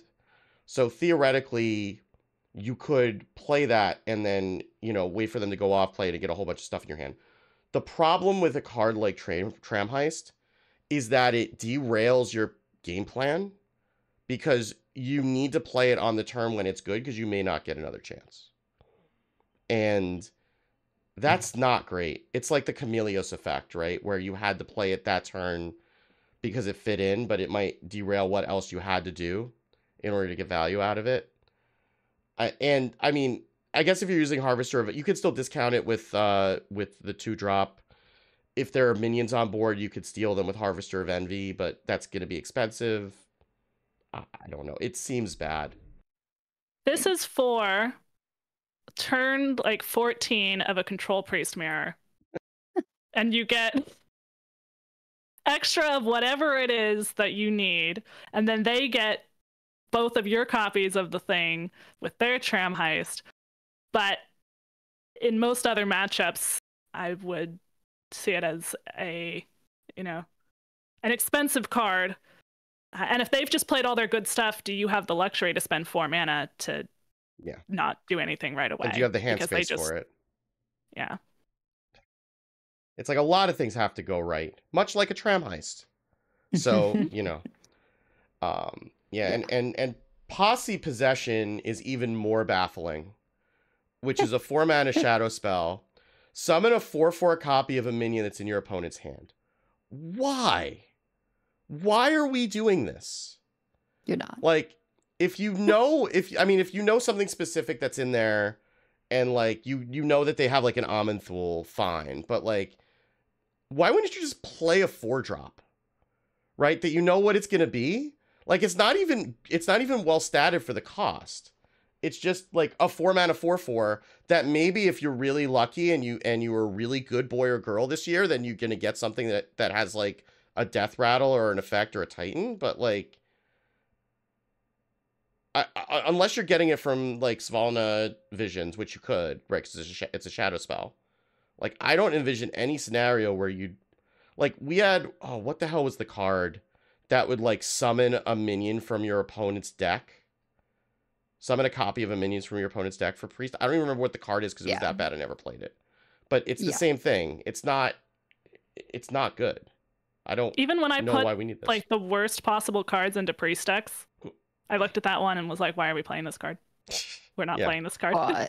But you've left the best for last, which is Benevolent Banker. Battlecry, discover a spell from your deck that's just like Shadow Vision. Thrive in the Shadows. Thrive in the Shadows, right? Except you get a 2/4 for your extra mana. Or the most tilting effect on the planet, Quick Draw enemy deck instead, which means instead of discovering a spell from your deck, you discover a spell from their deck. And this does not say copy, so you do actually steal it, and they don't get it. That could be really, really obnoxious, depending on what you're up against. Yeah, you know, you take a Symphony of Sins, that seems okay. You know, like, and I mean, like, there are reasons you might want a minion to do a Thrive in the Shadows effect. Oh, yeah. Like, there are times when you just don't want to have the spells in the pool to make the Thrive in the Shadows better. And, like, not having the other Thrive in the Shadows in the pool is actually could be a good thing, even if you're just playing it, like, honestly. But if you want to play it dishonestly, and remember, this is one of the classes that's going to be best equipped to take advantage of Quick Draw because of Power Chord Synchronize, because of Creation Protocol. So you could go on 8. You could go like Creation Protocol, Forge Creation Protocol, Banker, and just send your opponent into the stratosphere. Gross. Oh, yeah. But we did get some stuff for like Overheal as well. And I have all kinds of ideas about this legendary, but we got some overheal cards, and somewhat mixed in with that, cards that generate 1-cost cards, and finally cards that reward you for playing 1-cost cards. Which, of course, what is a 1-cost card that Megasa would think of immediately? Serpentwig. Seems fishy to me. Does this work? I don't know. I've had some debates about it. Well, let's talk about what some of these cards are first. So one of them that needs a little clarification, Holy Spring Water is 2-mana holy spell. Restore 8 health to a damaged character. Save any excess in a 1-cost bottle. And one thing to note, the initial pictures were actually wrong. The 1-cost bottle, that will restore the remaining amount of health. And that can actually be done to any character, not just a damaged character. So also, if you have an effect, like there was a new mini set card that everyone has forgotten called Shadow Touched Kavaldir that changes your next healing into damage. That will work with this, but it won't count as overheal because the code literally says return overheal amount. You're not healing over. So if you use the Holy Spring Water as damage with the other card to kill like a 5 health thing, you won't get the extra 3. But if you heal a damaged thing, that's only got 1 damage on it, and so you get the 1-cost bottle of restore 7 health to a character. Yep. And you have that, and the Kavaldir, and you play Pip the Potent, copy each 1-cost card in your hand, and you synchronize it. So now you've got 2 of each of those in hand because you got your copies, and you play Pip again. So now you've got 4 of each, and you can do 28 damage, say, with just playing, 8-mana Kavaldir, 1-mana bottle, Kavaldir, 1-mana bottle. Oh. It's a lot of work, but... Well, and a little bit of burst damage is something the Overheal deck has needed, because the iterations I've played, when you get pushed off the board, you're just done. Mm-hmm. And so which was part of what made it so that it didn't really work. So having some way to turn your healing into damage and have this ability to do potentially like 7 damage for 1 mana, plus the 3 mana for the Kavaldir, so 7 damage for 4 mana, that's something that could get you over the line. There's nothing more frustrating as an aggressive deck that doesn't have burst when you get them down to like 5 and then they clear your board and you're just staring at them for the next 3 turns and can't do any more damage. So then there's other 1-cost cards that you can copy with Pip the Potent. So for example, Swarm of Lightbugs is 5-mana spell, summon 10 1/1 Lightbugs with lifesteal, save any excess in a 1-cost bottle. And I was joking that this is proof that at BlizzCon they're going to say we have 10 board slots with something, but that's not true. Okay, just to be very clear, I don't know anything, but I'm quite certain that's not true. But so that means you're always going to have some extra Lightbugs that you can summon later. That's a lot of upfront mana. But you can copy that 1-cost bottle potentially with Pip.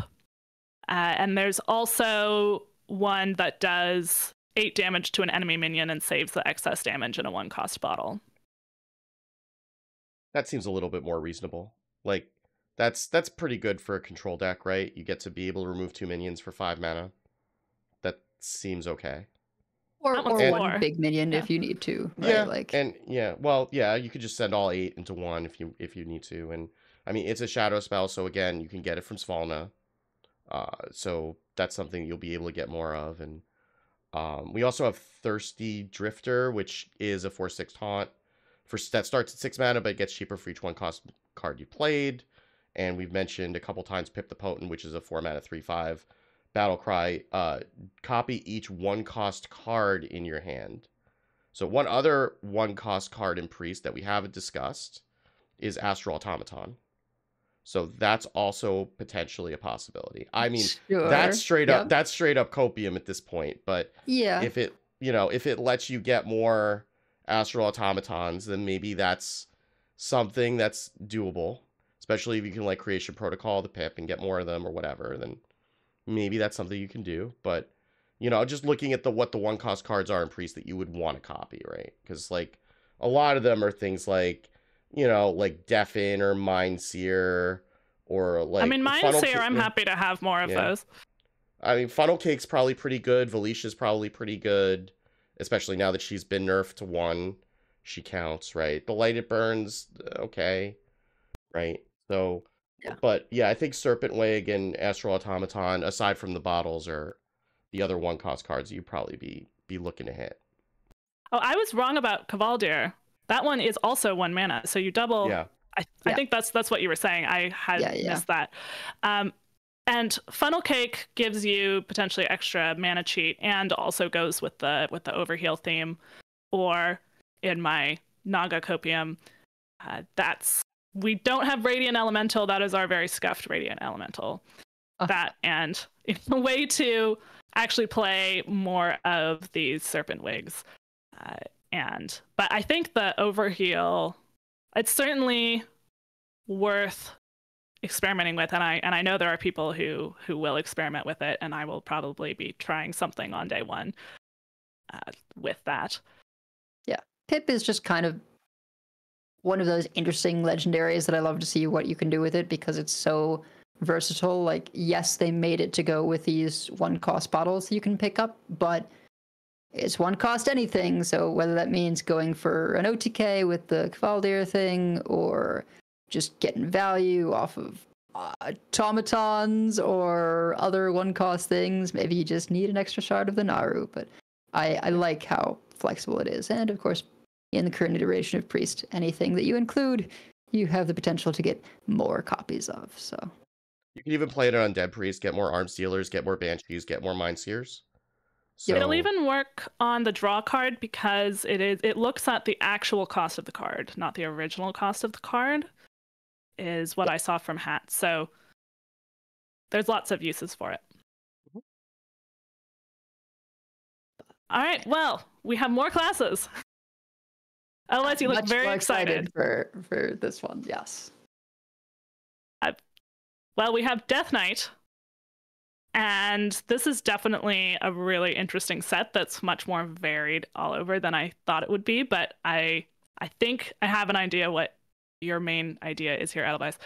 We have 2 main packages, or 1 main package and then some other cards that also could go together. So we have a Corpses Matter package with that's a really varied set of runes. The Corpses Matter are mostly unholy.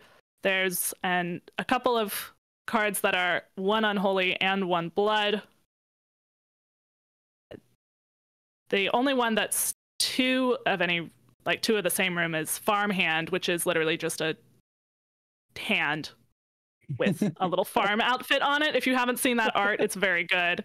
And that's 2 unholy, Battlecry, Discover an Undead, Quick Draw. It costs 2 less. It's a 4/3 and an Undead itself. So that seems like it fits into unholy Undead.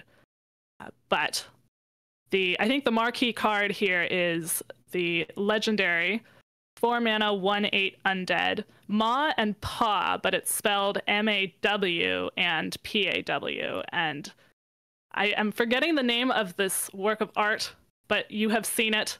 It's the American Gothic, I think. Yes. Yeah. The farming couple staring out at you with the pitchfork, but they're undead. And the text is, at the end of your turn, gain 5 corpses. At the start of your turn, spend 5 corpses to give your hero +5 health. Max health. Yes. Oh, it's so good. Well, there's your corpse spender for Rainbow Mage. Rainbow DK. You got it. Edel. Yeah. I really dig this suite of cards for DK this time around, because they're very spread out in terms of runes. There's a lot of different directions you can go. I'm definitely looking at like Excavate Rainbow stuff.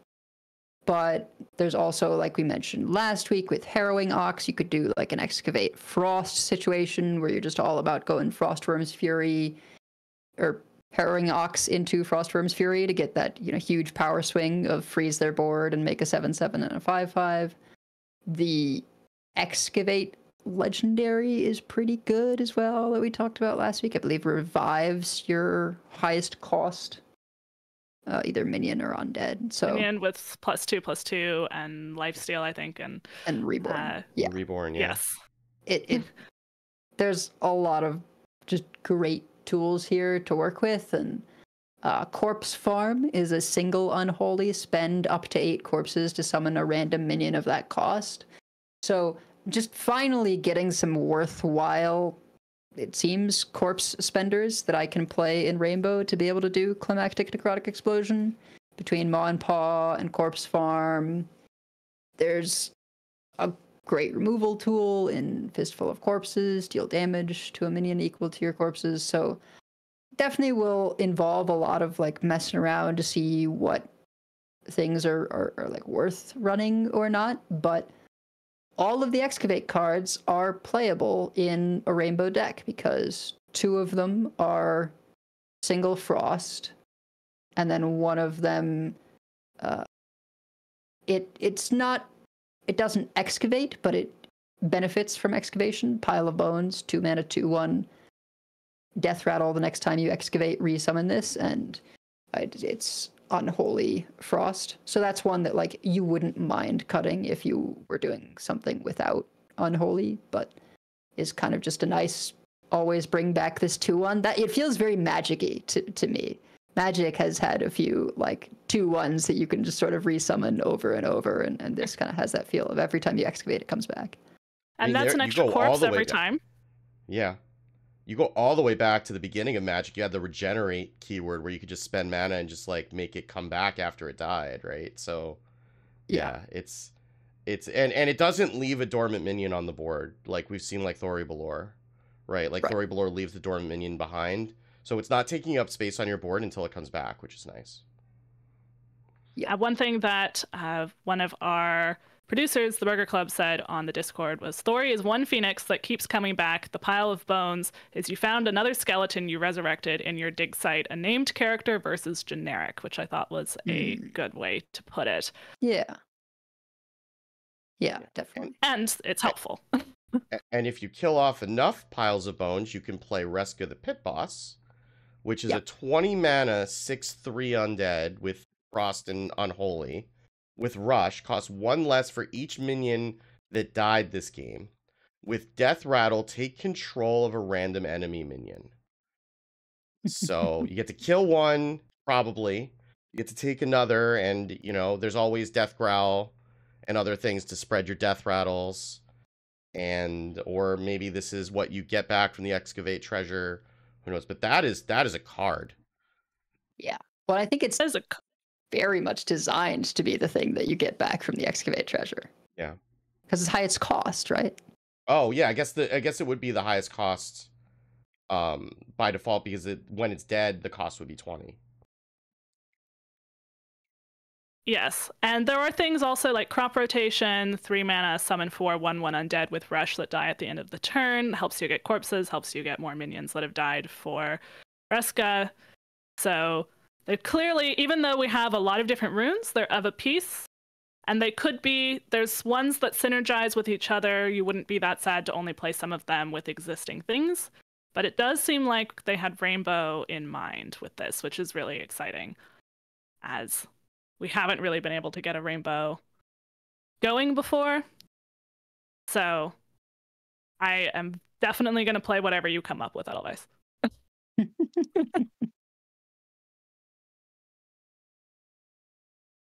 All right. So, and there was a couple other Excavate cards that we hadn't mentioned, both of which are Frost. But we also have an exciting set for Shaman. So one of the packages we got for Shaman was Elementals. And the flashy payoff here is the legendary Scar the Catastrophe. 7 mana, 7/7 elemental, battle cry, deal 1 damage to all enemies, improved by each turn in a row you've played an elemental. Although do note, you do have to play it every single turn. It's not how many turns you've played an elemental this game, it's how many turns in a row before this. So if you play it on 1 through 5 and miss 6, it resets to 1 damage. You're going to be very sad. Yeah. It's a really cool payoff, though. It is a really cool payoff, and we did get some elementals. There was the Living Prairie, which was in the announcement, as well as there are some neutral elementals, and Minecart Cruiser is a 3 mana 4/5 elemental, Rush, Overload 2, Battle Cry. If you played an elemental last turn, don't overload. And there's a really splashy 9 mana elemental 4/16, Rush, Lifesteal, Mega Wind Fury, Overload 2. So I don't know if that's called Walking Mountain, which is a throwback to Walking Fountain from Rise of Shadows, which was a 4/8 Rush, Lifesteal, Wind Fury. So it's just twice as much for 1/3 more mana. I mean, Walking Fountain saw play. Oh yeah. So, and I mean, that's 16 healing potentially, assuming your opponent has a board. So I would not be surprised, especially if like Elemental Shaman is a thing, like that this would see play at the top end of it. And you also have things like Trusty Companion, which, by the way, most adorable art in the set, not even close, which is a 2 mana spell, give a minion +2/+3, and if it has a minion type, draw 1 of that type. So that's clearly designed so that you play it on an elemental to get another elemental so you can keep your chain going. Yep. And the Minecart Cruiser being a 3 mana 4/5 rush, that as long as you're an elemental deck, pretty much it just doesn't give you that overload 2 is really, really good. Like, it's going to be so tough when they go elemental on 2 into Minecart Cruiser 4/5 rush, clear your biggest thing. Probably keep like a 4/2 remaining there. Like it could be pretty overwhelming, the stats of this deck. But Noel taught us that early rushers with too many stats can be powerful. And Trusty Companion, I also saw some people cooking. You can do this with a menagerie type thing. You can do that with any sort of minion type. So, and if you do have a good target for it, it's a pre-nerf Hand of A'dal. It's +2/+3. So it's just a solid card. And you have another tutor with Cactus Cutter, which is a 2 mana 2/2 Murloc. Battle Cry, draw a spell. If you cast it this turn, gain +1/+2 and taunt. So that, targeted tutors, just good in general. And I think a few of these just seem like solid cards, right? Like the Dehydrate, there's a 2 mana nature spell, restore 5 health, discover spell, sure. Giant Tumbleweed, 7 mana, deal 6 to all minions, summon a 6/6 Tumbleweed, also a nature spell. I mean, that's just like Dissonant Pop, except it doesn't flip. Yeah. And Harmonic Pop, Dissonant Pop is a card that we play all the time. So. Right. Well, and you're getting to do the big amount of damage while summoning the big thing, right? You're not like getting a 6/6 and only dealing 3 damage. It's just it costs 1 more, but you're getting 3 more stats or 3 more damage depending on what flipped for that 1 mana. So it's well worth it. But a lot of these just solid cards probably could go into a Highlander deck because Shaman is Highlander this time. Well, is it though? Because this looks pretty good. Is it? I don't know how good it is. So I mean, we got Dr. Holiday, which is a 5 mana 4/5 battle cry. If your deck has no duplicates, equip the Staff of the 9 Frogs, and the Staff of the 9 Frogs is a 2/9 weapon that says, I believe it's after you attack, or maybe when you attack. It probably doesn't matter. After your hero attacks. Yeah. Then summon a 1/1 frog with taunt. This improves each time. So you get a 1/1, then you get a 2/2, and if you somehow lived to swing with this thing 9 times. And again, you don't have Wind Fury unless you're in Wild and you have the Alik'r hero. So in Standard, you're doing this 1 swing a turn for 9 turns, then you will get a 9/9 frog with taunt. And for the people who were so ambitious in the Discord, they were saying, what if I got 2 of these staves somehow? It does reset. I don't know when that would ever come up, but that was in a real game state, but that was a question that I have seen asked. I mean, I definitely think you're unlikely to get to those 8 or 9 or whatever. But the fact that it summons a thing with taunt, if we're talking like a strong tool against aggression, this is a weapon that you get to keep clearing something and making a taunt that has to be dealt with every turn for a bunch of turns, and you've got more healing in Shaman now, with Amphibious Elixir, with Walking Mountain, just, you know, so you've got all these ways of slowing someone down. Is just another good way that then also, once you've sort of run them out of stuff, then they're big enough that you get to turn the corner in addition to shutting the door. So yeah, if you're in a slower matchup against some other control deck, they're just going to break the weapon, right? Like if this is that good, then you get into a Viper meta, which maybe even just happens because of Ignis, right? Yeah. So Ignis and warrior things, and yeah, like I see that, I like, and I don't like saying, well, you know, weapon removal exists, so this is bad. Like I don't want to go there necessarily, but also like if there's any weapon removal, like this takes so long to get the frogs to a size that matters. That, and again, you're playing a Highlander deck, right? So there is a cost here in consistency of your deck to do that. Now again, I'm going to be careful when I say that, because I said that about Dino Tamer Brann, and look where we ended up, right? Because this was that's why I'm hedging myself a little bit, because I know my reaction back when I reviewed Dino Tamer Brann. I don't remember if it was on Happy Hearthstone or Off Curve at that point, but my reaction was definitely, why would you build a Highlander deck to pay 2 less mana for King Crush? And the reason was because 2 mana less for King Crush is pretty good. So this could be better than I'm saying, and it may not be worth the cost of building a Highlander deck. But again, unless and until we see whatever that last legendary is that's neutral that we haven't seen, this is the only support Shaman has for a Highlander deck, and that seems like a fairly significant cost. I mean, I gotta imagine that last neutral legendary is Highlander related. I just probably don't see a world where it isn't. Hopefully it's pretty powerful, right? And then you've got 2 payoffs. But I'm just thinking, okay, yes, there are some of the matchups against decks that are looking to go a little longer that are willing to run Weapon Destruction. But against anything that isn't running Weapon Destruction, this is just a,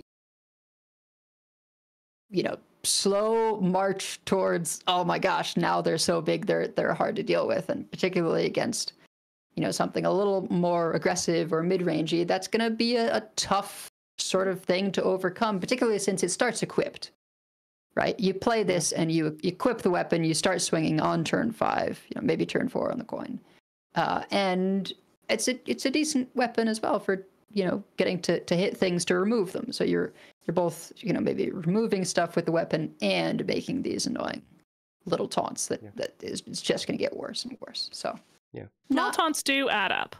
Yeah, when you're the yes. Also, if nobody's playing Plague DK. Yeah. Oh, gosh. Well. Because one Helya means no frogs for you, is what that means. Well, Helya, no. Helya wouldn't do it, because it's one of each different plague. You know, Helya and anything, right? Right. Helya and any other plague. And and there are no frogs for you. Unless you combo it with Steam Cleaner like on the same turn before they put more back in. I mean, and you only have one Highlander, Steam Cleaner because you're a Highlander deck. Well, you could have 2 because you could put 1 in ETC. There you go. Consistency. All right. Well, so that is our Shaman deck. We had some hunter reveals. We did not have all of the hunter reveals. Some of those were deferred until the 31st, the same day as the rogue reveals. Do you want to talk about the legendary, though? Because I think it is pretty cool.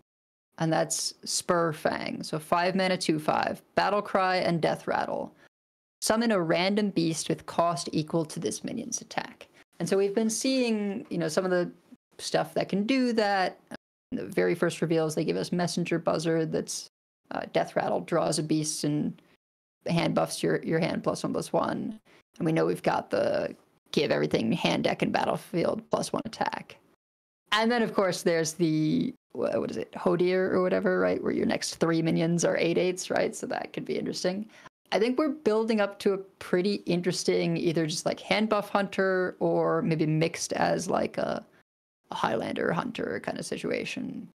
And this is just like another tool in that, like, I mean, I don't hate playing it as a 2/5, but I think if you can at least buff it, once or twice, and since it's Battlecry and Death Rattle, you're getting 2/5 plus whatever its attack is right when you summon it. So pretty good board the turn you play it.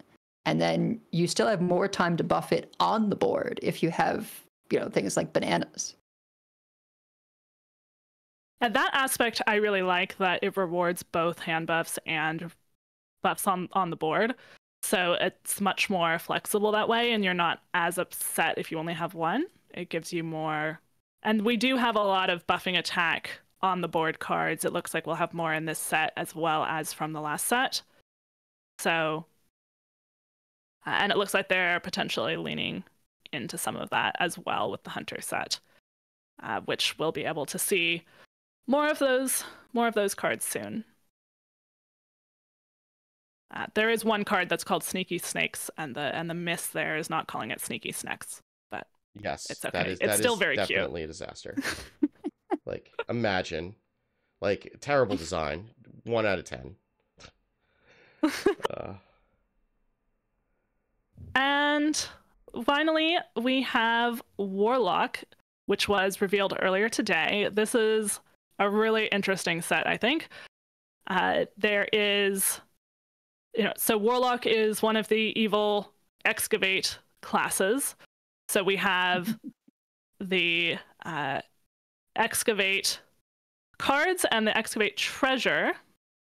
So the treasure itself, and to be clear, this is not a collectible card, this is the 4th level down after you excavate, is the Azurite Snake, 4 mana 5/5, elemental and beast, battle cry, your hero steals 10 health from the enemy hero. So that is max health. Their max health goes down by 10, your max health goes up by 10.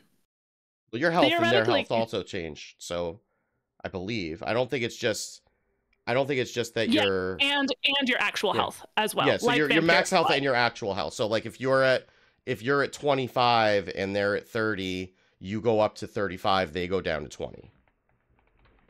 Yeah, it's like vampiric blood, except also it steals from your opponent. Yeah. It's so cool. Yeah, it's so cool. You can't just keep getting these in a row. So when you excavate after the 4th excavation, it resets to 1. So you'd have to excavate 8 times to get this again. But there are other ways to copy this. Or we run Zola, or pandas. We got a new panda in this set even. There's the new panda that gives it +2/+2 when it bounces it back to your hand. Sure, the stats don't matter, but taking max health from someone might just be worth running pandas, because going like on 6 Azurite Snake Brewmaster, in addition to dealing the 10, you're healing 10. So I mean, this can just add up so quickly, and basically against anything that doesn't heal with armor. It's just this inevitability of just like, okay, now your max health is 10 or whatever. Right? Like if you're at below 10 but you have armor, you just die, right? You just die because you can't be at less. I've had this interaction happen before yeah. as Odin Warrior. If you're at 0 or less, it doesn't matter how much armor you have. You would have to play this like 3 times to do that, right? I'm well, imagining worlds. I mean, presumably this is not the only source of damage in your deck. Right. It's weird since it is stealing the life. I guess I'm getting mixed up with like D&D things, right? Because in D&D, if you take away from maximum life, if someone's at 20 out of 30 HP and you take 10 max life, they're at 20 out of 20 instead of 20 out of 30. But I guess here they're at 10 out of 20. They're at 10 out of 20. Yeah. Yeah.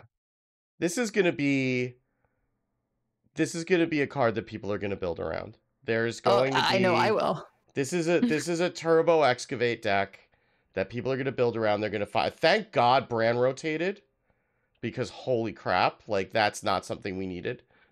But sorry, Wild. Yeah, but I mean, this is something that absolutely is a clear build around. It is a clear win con for Warlock, and it's something that there are 2 excavate cards in Warlock and 2 neutrals, so you can excavate naturally 8 times. But again, Pandas exist, Zola exists. You know, there are other things that you can do to get this back into your hand. One of the excavates is a death rattle, so you have things like Shallow Grave. Right. You have Reverb. If you want to play you have Habeas Corpses even, if you really want to go for that. All of the sort of Chadlock things for death rattles, you have that as well for the death rattle excavated treasure. So you have lots of ways to excavate more with this deck. Yeah, and I want to touch on the other thing that's going on in Warlock, because like this stuff, really cool, obvious, straightforward. The other thing going on in Warlock is really freaking weird. And that's all around barrels of sludge. So in the neutrals, we had gotten a 1-mana 2/1, the death rattle, add a barrel of sludge to your hand, which is, it does 3 damage to the lowest health enemy if you play it for 2 mana, or if it's discarded or destroyed. Very weird. We kind of didn't get what that was all about until we got all these Warlock cards.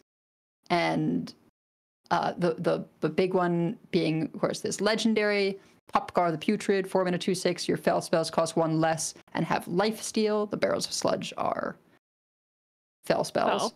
And Battlecry, get 2 barrels of sludge. So that's kind of built in. But then it's got all these other things of like, look at the bottom 3 cards of your deck, draw 1 and destroy the others. Waste Remover, 4-mana 7/7, end of your turn, destroy the bottom 3 cards of your deck. Furnace Fuel, when this is played, discarded, or destroyed, draw 2 cards. Sludge on Wheels, whenever this takes damage, get a barrel of sludge and add 1 to the bottom of your deck. And that's a 3-mana 1/5 rush. So it's this weird thing of like, you put sludge in these various places in your deck and then get them destroyed or discarded or whatever, so you don't have to pay the cost of playing them. And it's all these shots of 3 damage to the lowest health enemy. I don't know. It feels to me the closest thing we've done to like a fatigue lock that actually feels like seriously proactive, rather than just like going to some weird big win condition that is because you don't have cards in your deck. But this is like, well, but if you can strategically play stuff so that you destroy it or discard it or whatever, you get these payoffs. Yeah, and the other thing that it does, which is interesting, is it kind of gets around the feels bad problem of blowing up cards in your deck. Like, even though it doesn't really matter, but by putting them on the bottom, it's easier for you to say, like, to yourself, well, I wasn't going to draw those cards anyway. Which is the same thing if you put them on the top of your deck and you burn them. Realistically, you could do the same thing. But at least now it's actually putting them on the bottom. So, or it's destroying from the bottom. So you can more easily say to yourself, well, I wouldn't have drawn that. And you won't feel bad if you're blowing it up because it wasn't your, like, next card that you would have drawn otherwise, right? So I think that's a pretty clever design there, just to address the mental block that people get into when they start considering what playing a deck like this means. And I've always found that an interesting psychological effect, and I'm definitely not immune to that. Yeah. So, and it's interesting for also, for one expansion, it'll exist at the same time as Dredge. I don't think you aren't trying to dredge up the sludge. I suppose theoretically you could try to dredge up what you don't want to be there. But I think it's cool that they're still going with the bottom cards of your deck, because that was a very successful mechanic, even if this is a pretty different way of doing it. Yeah. Apparently Popguard the Putrid was 3 mana in testing at some point, and that was a little too strong. Very good. Yeah, pretty good. Yeah, and I mean it's clearly designed for the Barrel of Sludge, because like the other fell spells that are in Standard or Smokestack, which is the 1 mana, deal 1 damage to a minion if it dies, Excavated Treasure. You have Crescendo, which, okay, I mean, if you're doing that with Lifesteal, you just cancel out your fatigue damage, which is not nothing, right? Fiendish Circle, which doesn't do damage, and Demonic Dynamics, which I could not tell you what it does. It's something Discover Demons or something. I don't know. I've never seen it played. So it is very clearly designed around the Barrels of Sludge as the fell spells that you're trying to discount and give lifesteal to.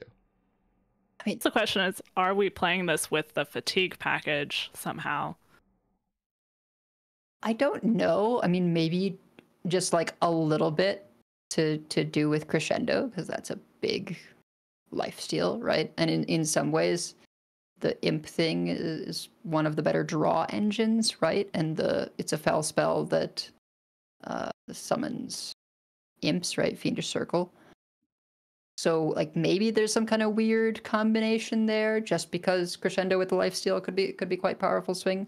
I mean, I'm looking at with Sludge on Wheels, like just trying to set up a defile board for this, right? So you get as many ticks as possible to put all these barrels of sludge on the bottom of your deck before like doing waste remover.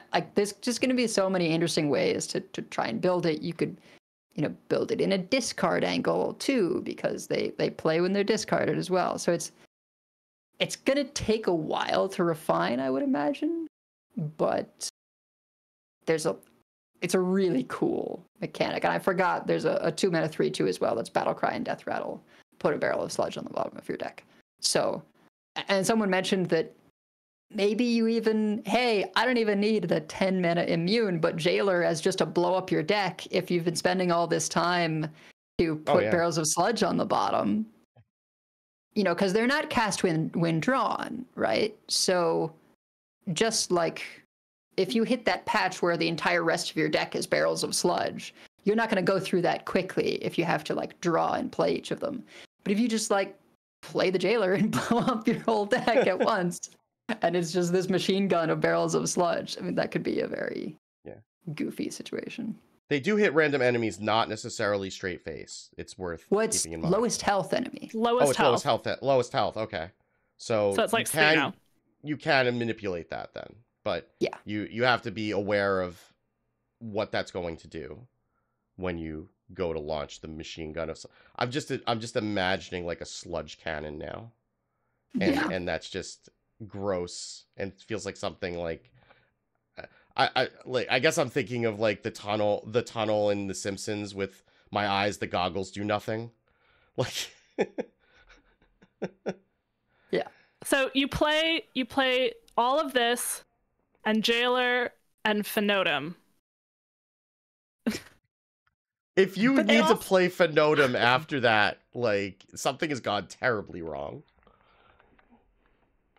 I mean, it does get cheaper from you destroying cards on the bottom of your deck all the time, but you're also adding cards to the bottom of your deck all the time, so it probably doesn't actually work that way. Yeah. Yeah.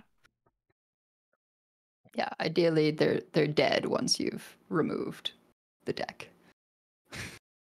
Yes. Just in case you actually, it does now. actually have taunt.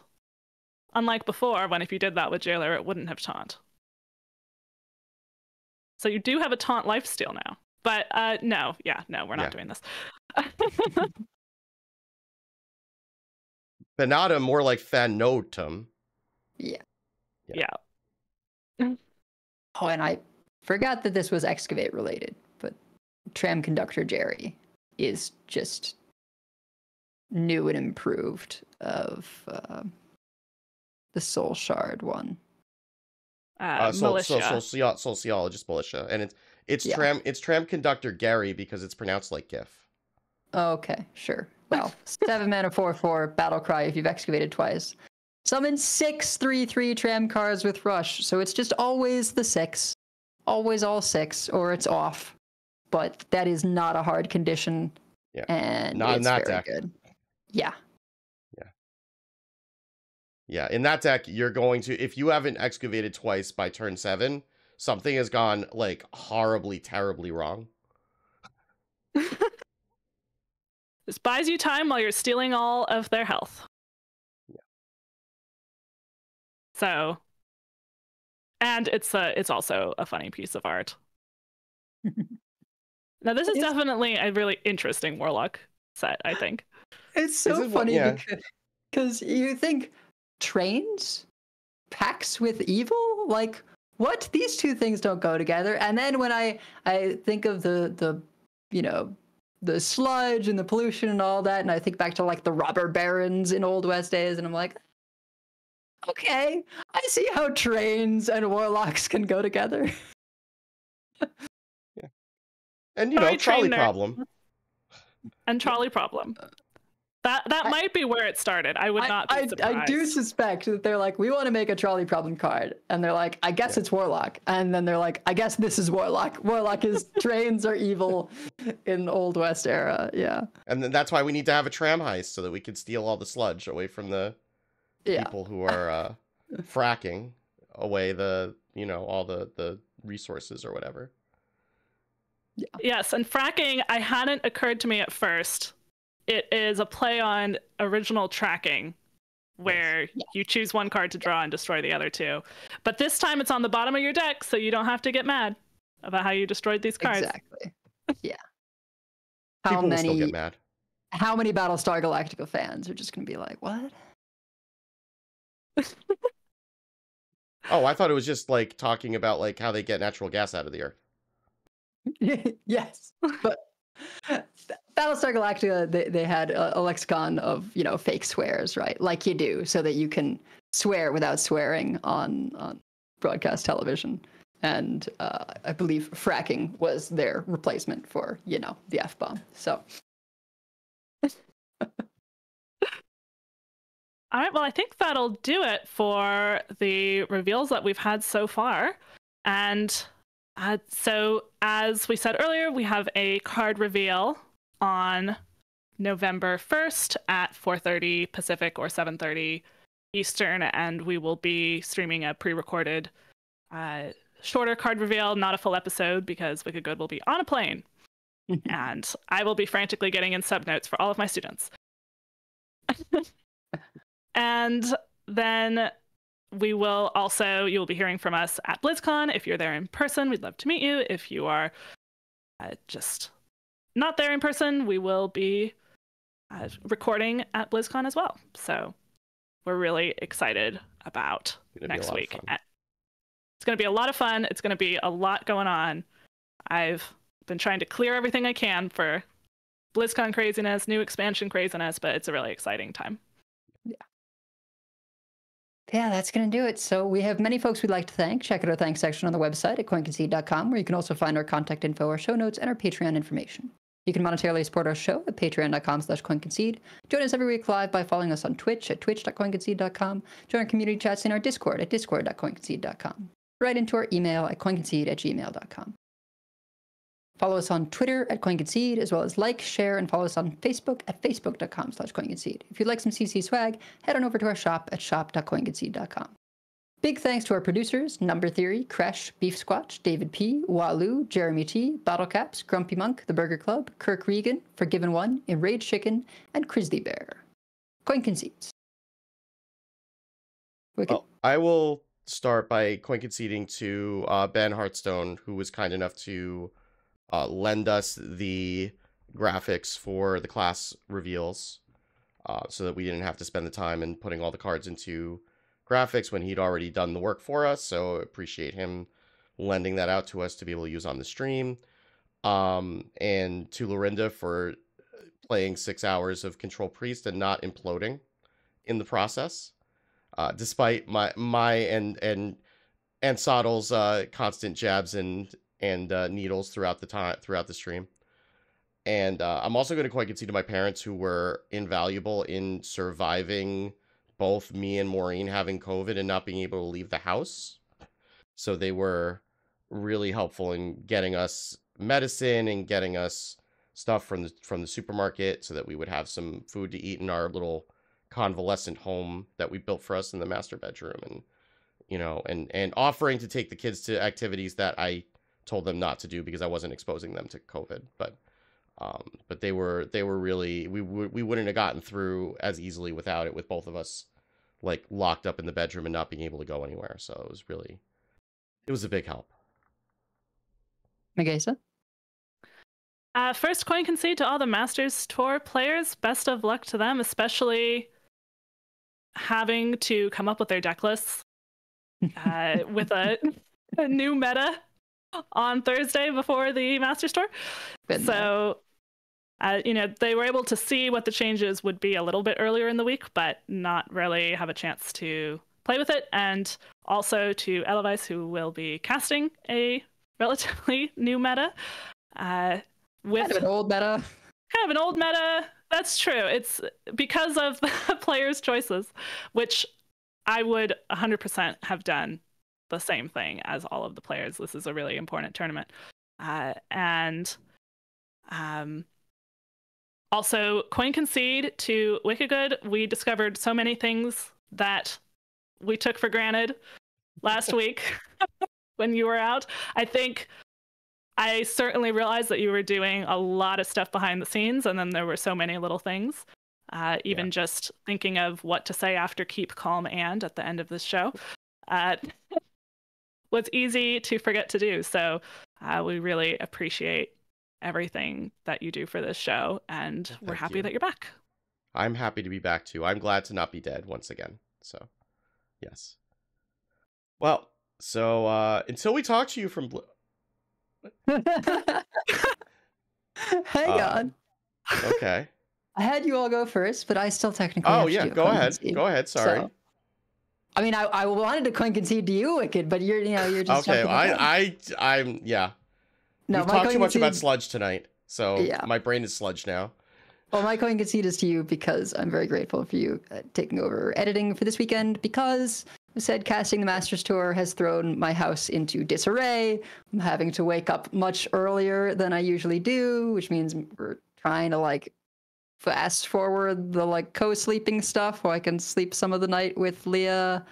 And it's just a mess in my house right now, so not having to find a few hours to edit the show and all that as well is something I'm very, very grateful for. So I'm happy to help out, given that you did everything last week when I was out, so it's the least I could do. So we kind of just cut some things. Well, yes, also that. Sweet. And thank you for last week. And it was fun to have kind of a girls show, but we are very happy to be back to our trio. Yes, I'm glad to just be happy to be able to sit up long enough to be able to record. So that's a good thing. But until next time, when we talk to you from BlizzCon, keep calm and blow up your sludge. And if you see us on ladder, coin concede. Coin concede. Coin concede. Okay, this is what? This is 419. Good This Lord. is 419. Thank you, everybody. Yeah. Let me see. I'm saving. I'm just making sure that this saves, and then I'm gonna go. We'll find somebody to raid.